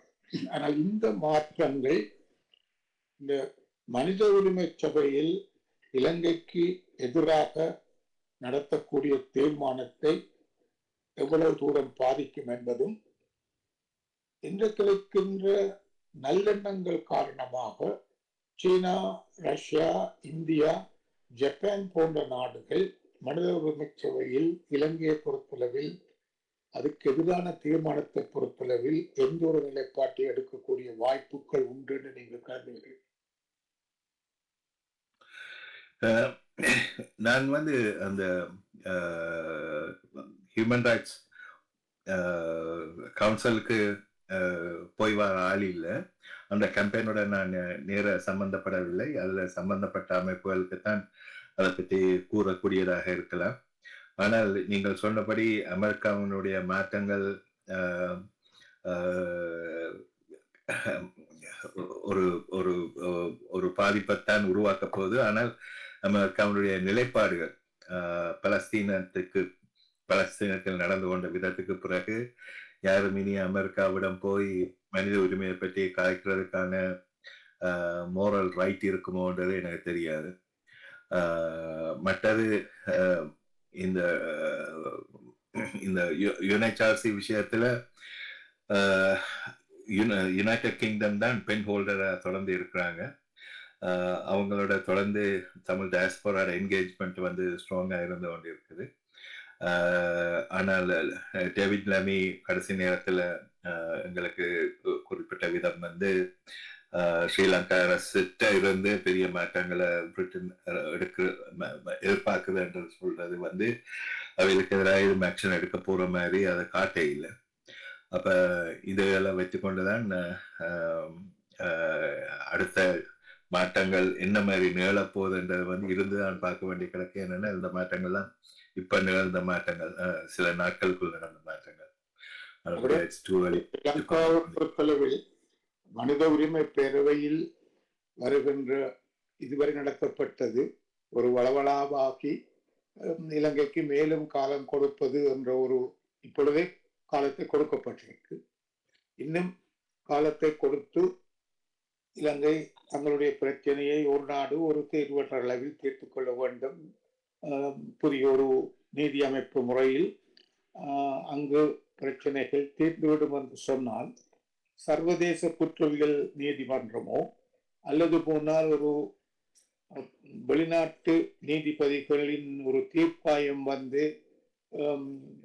நடந்த அட்டூழியங்களை விசாரிப்பதற்குரிய சந்தர்ப்பம் எல்லாம் இல்லாமல் போகிறதுதான்,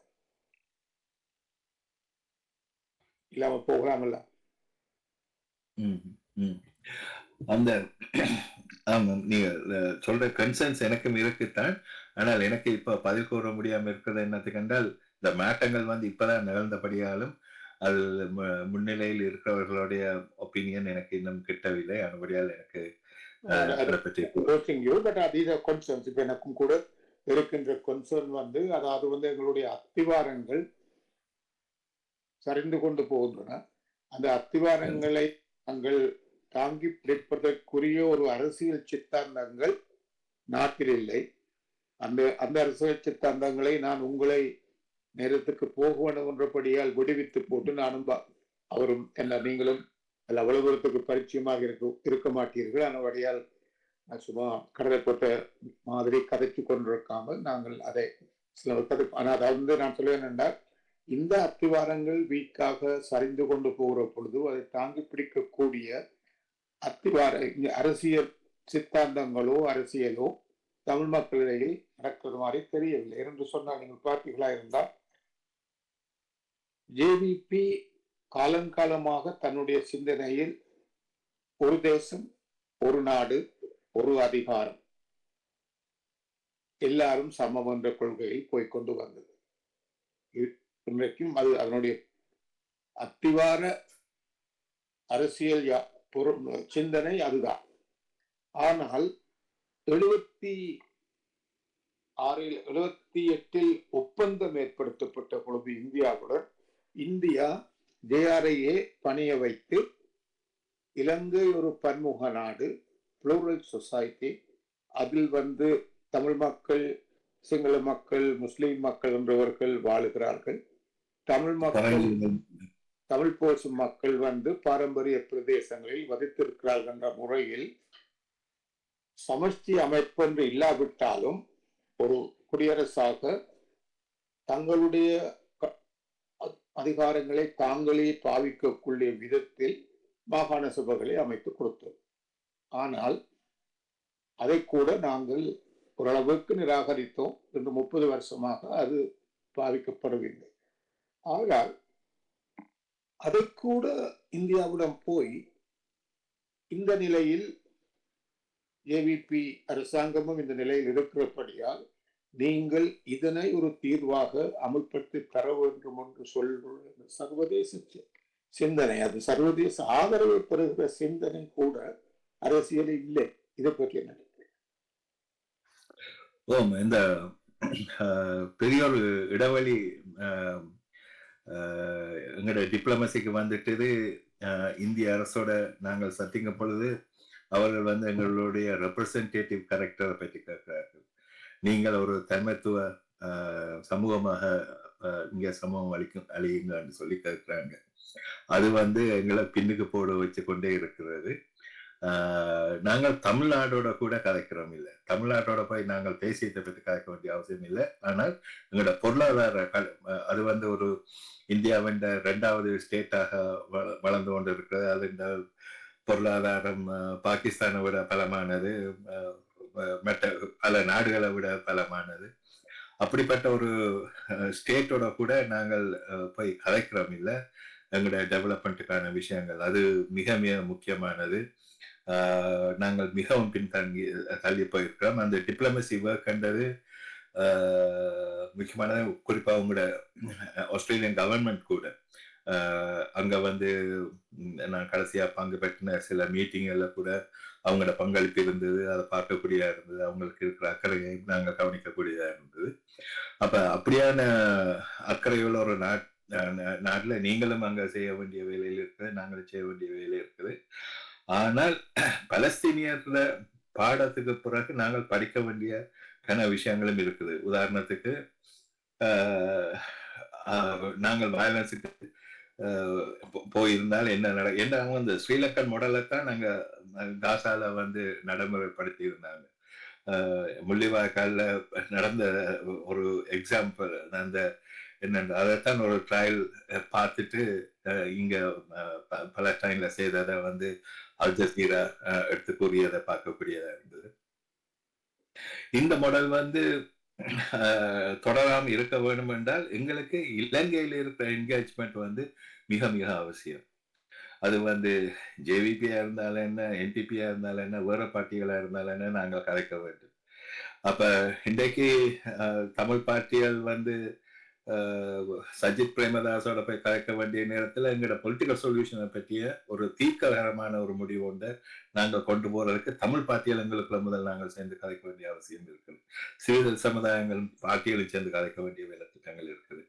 அப்ப இந்த பொது சபையின் கடமைகள் என்றது வந்து இந்த நேரத்துல பெருசாக இருக்கிறது. அது தன்னை இனி மூடி கட்டி போட்டு இருக்கல. அதுவும் வந்து அதுக்கான ஒரு வழிவகையில அதற்கான அந்த அது விழுந்தாலும் நாங்கள் விழுந்து கிடக்கக்கூடாது. தமிழர் கலாச்சாரம் எப்ப விழுந்து கிடக்கிறது எழும்ப வேண்டும். நாங்கள் தூசை தட்டி போட்டு அடுத்த வேலைக்கு நாங்கள் வந்து அப்படித்தான் பார்க்கும் பொழுது ஒற்றுமைப்பட வேண்டும் என்று சொல்லுகிற பொழுது நாங்கள் கஜேந்திரகுமாரும் ஸ்ரீதரன் பேசுவதை பற்றித்தான் நாங்கள் அழைக்கிறோம்.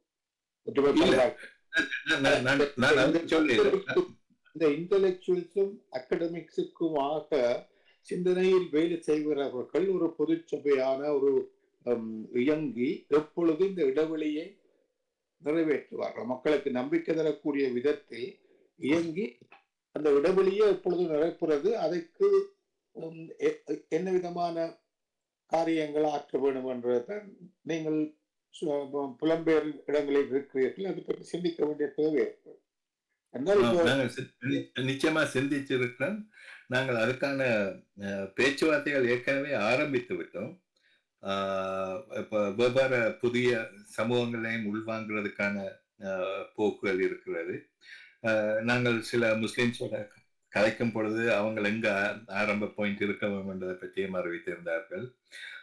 மலைய மக்களோட கலைச்சு கொண்டிருக்கிறோம். மற்றது இப்ப நீங்க சொன்ன மாதிரி எங்களோட இன்டெலெக்சுவல்ஸுக்குள்ள ஒரு ஒரு ஒரு ஃப்ரண்ட்டை உருவாக்குறதுக்கு, ஒரு ஃபோரம் உருவாக்குறதுக்கு நாங்க பேசிக்கொண்டிருக்கோம். சில வாரங்கள்கிட்ட வேணுமெண்டா நாங்க திரும்ப வந்து இதை பற்றி ஒரு அலசி ஆறக்கூடிய சூழ்நிலையும் வந்திருக்கும் நினைக்கிறேன்.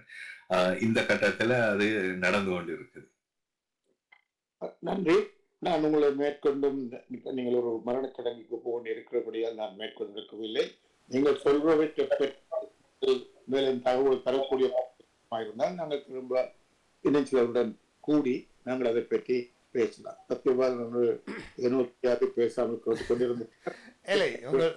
உங்கள் இருவரது கருத்து பகிர்வுகளுக்கு இடையில் நான் பேசுவதற்கு இப்போ விஷயங்கள் இல்லை. ஆனால் பேசிய விடயங்களை அவதானித்துக் கொண்டிருந்தேன். எனக்காக ஒரே ஒரு 2 நிமிடங்கள் தருவீர்கள் என்று நம்புகிறேன் சார்ல்ஸ் ஆண்டனி தாஸ் அவர்களே. அதாவது ஒரே ஒரு கன்சர்ன் மட்டும் எனக்கு இருந்தது. உங்களுடைய இந்த கலந்துரையாடலில் நான் அவதானித்த விடயங்களின்படி தற்போது இருக்கக்கூடிய அரசாங்கத்துடன் தமிழ் மக்கள் தொடர்ச்சியாக என்கேஜில் இருக்கணும் என்றது உங்களுடைய நிலைப்பாடாக இருக்கிறது. இருக்கிற வாய்ப்பை பயன்படுத்தி முன்னேற வேண்டும் என்றது உங்களுடைய நிலைப்பாடாக. அதே சமயம் நீங்கள் இன்னொரு கருத்தையும் தெரிவித்திருந்தீர்கள்.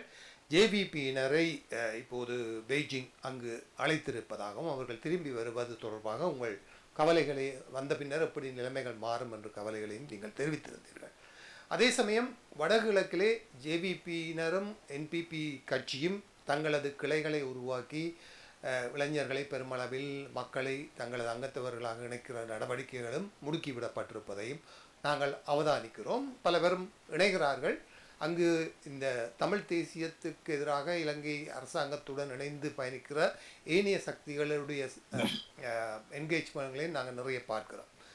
இதை இந்த வடகிழக்கிலே ஜேவிபியினருடைய இந்த கட்டுமானம் உருவாக்கப்படுவதையும் அங்கு இந்த தமிழ் தேசியம் என்ற விடயத்தை மீறி பல விஷயங்கள் அதாவது இலங்கை என்ற விஷயத்தில் இணையக்கூடிய ஏனைய தரப்புகளையும் பற்றிய ஒரு பெரிய கரிசனையை நான் காணக்கூடியதாக இருக்கிறது.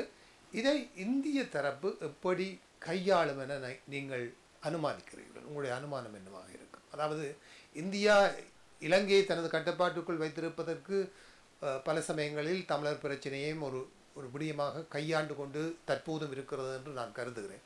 இதை நீங்கள் எப்படி பார்க்குறீர்கள் இந்த விஷயம்? ஆஹ் இந்திய அரசின் நலன்கள் வந்து அதனுடைய பொருளாதாரத்தை வைத்துத்தான் அதை தீர்மானிக்கும். ம், எந்த யாரிடம் பொருளாதார சக்தி இருக்குதுன்றத வந்து அது தீர்மானிக்கும். ம், அந்த அந்த பொருளாதார சக்தி இன்னும் தமிழோட கைக்கு வரவில்லை. ம், ம், அது வந்து ஒரு இலங்கை அரசு அல்லது அரசாங்கத்திட்ட தான் அந்த விஷயங்கள் இருக்கிறது. அப்ப ஆனபடியால் நாங்கள் இன்னும் அதுல ஒரு ஒரு ஸ்டேக் ஹோல்டராக இன்னும் வரவில்லை. வரவில்லை. ம், ம், ம். ஆகவே அது இரண்டாவது ஜேவிபியினர் அங்கு சென்று வந்து அந்த செயற்பாடுகளை இந்தியா எப்படி பார்க்கும் என்று நாங்கள் எதிர்பார்க்கலாம். இந்தியா வந்து எனக்கு இப்ப ஜேவிபிக்கு முதல் நான் இப்ப இந்திய அதிகாரிகளோட அந்த ஒப்பீனியனை பார்க்கும் பொழுது அவர்கள் இலங்கையை வந்து எந்த கஷ்டத்துக்குள்ளே கொண்டு விட மாட்டார்கள், இலங்கையை வந்து யாரும் போராடி எடுக்க முடியாது, அப்படியான எண்ணப்பாடுகளை அவர்கள்ட்ட பார்க்கக்கூடியதாக இருந்தது. அவர்கள் அதை ஒரு செல்ல பிள்ளையாக பார்க்கிற ஒரு தன்மை அந்த பிக் பிரதர் போன்ற ரெண்டு ஒரு எண்ணப்பாடுகள் அவைகள்ட்ட இருக்குது. மற்றது இந்தியா வந்து தங்கள்கிட்டே அவ்வளவு வறுமை இருக்குது, வறுமையை தீர்க்கிறதான் தங்களோட வேலை திட்டம் இல்லையன்றதை சொல்றது மாத்திரமல்ல, இந்தியாவை மீறி ஸ்ரீலங்கா போறத அவங்க எல்லாம் பண்ண மாட்டாங்க. அது ஜேவிபிக்கும் தெரியும். அப்ப அவங்க எந்த அளவுக்கு போகலாம்ன்றதையும் வந்து அவங்களுக்கு சொல்லி தெரிய வேண்டிய அவசியம் இல்லை.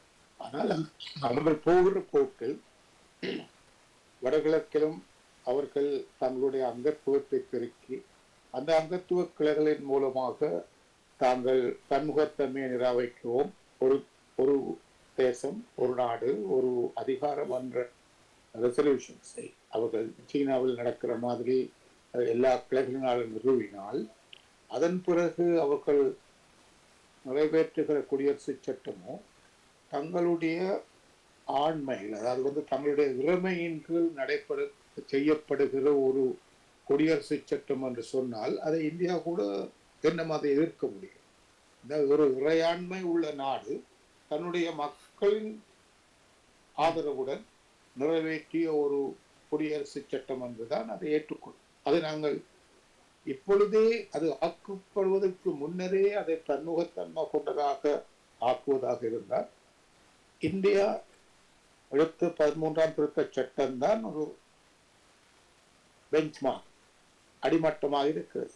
இந்த அடிமட்டத்தை கூட எங்களுடைய அரசியல்வாதிகள் நோக்குவதாக இல்லாதது துர்ப்பாக்கியமா அல்லது அந்த ஆதரவை கூட நாங்கள் வெட்டி எழுதி போட்டு நாங்கள் சதராடுவதற்கு முடியும், நாங்கள் போய் சமைச்சியை திரும்பவும் அங்கே 72 வைத்த மாதிரி வைப்போம், இல்லாட்டி போனால் போராடுவோம், போராடுவரும் போயிட்டேன்.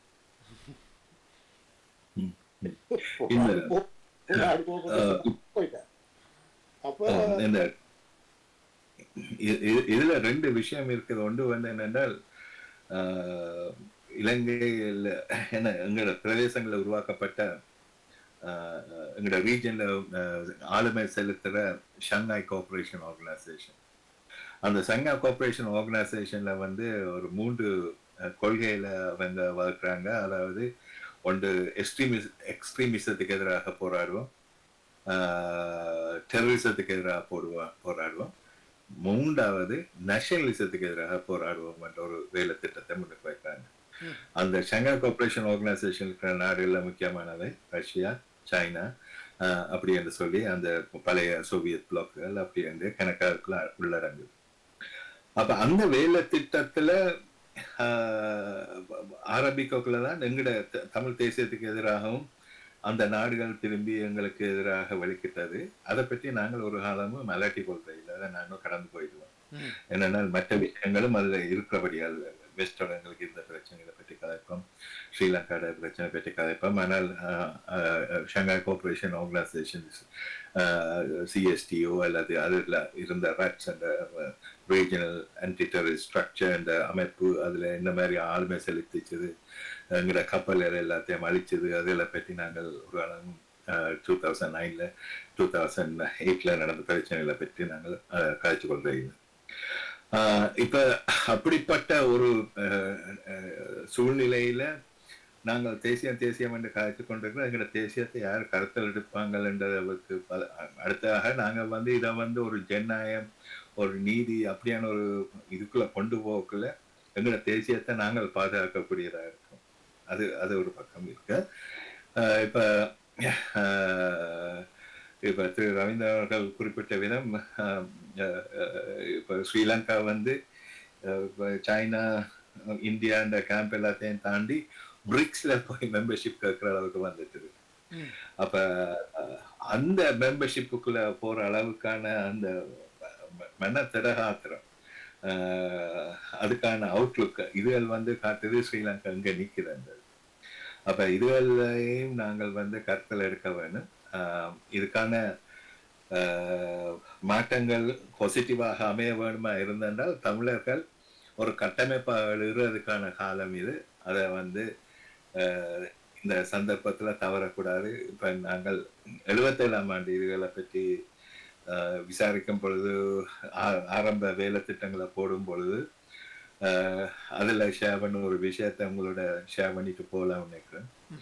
அப்ப அந்த நேரம் எங்களுக்கு ஒரு ஒட்டுமொத்தமான விடுதலைக்கான ஒரு வேலை திட்டம்ன்றது வடக்கு கிழக்கோட தான் நிக்குது. அங்கால அந்த மாற்றத்தை உருவாக்கக்கூடியதாகவும் அங்க சமாதானத்தை கொண்டு வரக்கூடியதாகவும் ஒரு ரெக்கக்னிஷன் எடுக்கக்கூடிய ஒரு சூழ்நிலைக்கு எங்களால போக முடியாம இருந்தது. அப்ப அந்த நேரம் என்ன செய்யறாங்கன்னா, இது பிரமுகர்கள், சிங்கள முற்போக்கு பிரமுகர்களை அழைக்கிறோம். அப்ப அது இந்த மீட்டிங் லண்டன்ல நடக்குது. டாக்டர் விக்ரமவா கர்ணரட்னா வந்திருந்தாங்க. அதுக்கு முதல் பாலா தம்பு கமர்ஷியல் மெர்கன்டைல் யூனியன்ல இருந்து வந்திருந்தார். இவங்க எல்லாம் காலையில இருந்து இரவு வரையும் எங்களோட இருந்து ஐடியாலஜிக்கல் இஷ்யூஸ், மற்ற நாடுகளில் நடந்த பிரச்சனைகள், இதுகள் எல்லாத்தையும் கதைச்சு என்ன மாதிரியான ஒரு சொல்யூஷனை முன்னுக்கு கொண்டு போகலாம்ன்றதுல இவங்க 2 பேரும் வச்ச ஒரு கருத்து ஒவ்வொரு நாளையில இருந்த மீட்டிங் நடந்தது. இது நடந்தது 54 கல்வெல்ட் ஹவுஸ் அண்ட் இங்க ஸ்டாக்வெல்ல பாலசிங்கம் அவர்களுடைய ரெசிடென்ஸ்ல. அப்ப அந்த இடத்துல தீர்மானிக்கப்படுது, எப்ப எங்களுக்கு சாதகமான ஒரு அரசை நீங்கள் கொழும்புல ஸ்தாபிக்க முடியுமோ அப்பதான் தமிழருக்கான சுயமீன் உரிமைக்கான அபிலாஷையில சந்திக்கக்கூடிய வேலை திட்டங்களை நாங்கள் முன்னகர்த்தலாம். அந்த சூழ்நிலை இன்னைக்கு அரசுக்குள்ளால வராட்டியும் அரசாங்கத்துக்குள்ளால இருக்கிற அந்த சூழ்நிலையை எங்களுக்கு சாதகமா பாதிக்க வேண்டும். ஏனென்றால் அந்த அரச கட்டமைப்பை உடைக்கக்கூடிய தன்மை தமிழர்கிட்ட இல்லை. எங்கள்கிட்ட அந்த பலம் இல்லை, அந்த ஸ்ட்ரக்சர் இல்லை, அந்த ஐடியாலஜியும் இல்லை. மற்றது இருந்தாலும் அதை பாசிபிள் இல்லாத செய்யறது. அப்ப அதை நாங்கள் சிங்கள மக்களோட சேர்ந்துதான் அதை சாதிக்க முடியும். அப்படியான ஒரு சூழ்நிலையில இருக்கிறோம். அந்த கட்டத்தை எவ்வளவு காலத்துக்கு பிறகு நாங்கள் நேரி 50 வருஷத்துக்கு பிறகு சந்திச்சிருக்கிறோம். அப்ப அந்த இதை நாங்கள் கைவிடக்கூடாது. அந்த சிந்தனையோட நாங்கள் கைக்கூடாது என்றதையும் பாசிட்டிவ் சேஞ்ச், அந்த பாசிட்டிவ் சேஞ்சை தமிழ் மக்கள் பாவித்துக் கொள்ள வேணும். அதே சமயத்துல தங்களுக்கு இருக்கின்ற ஆதரவு தளங்களையும் பாவித்து அதாவது முக்கியமாக எங்கள் அரசியல்வாதிகளை நாங்கள் ஓரளவுக்கு வழியால் விட்டு ஒரு அமைப்பு அந்த இடைவெளியை நிரப்பி இந்த பட்டை முன்னெடுக்க வேண்டிய ஒரு தேவையும் வந்திருக்கின்றது. இதை சர்வதேசத்திலிருந்தோ நாட்டிலிருந்தோ செய்ய வேண்டிய ஒரு தேவையும் ஏற்பட்டிருக்கிறது. கருத்தில் கொண்டு நீங்கள்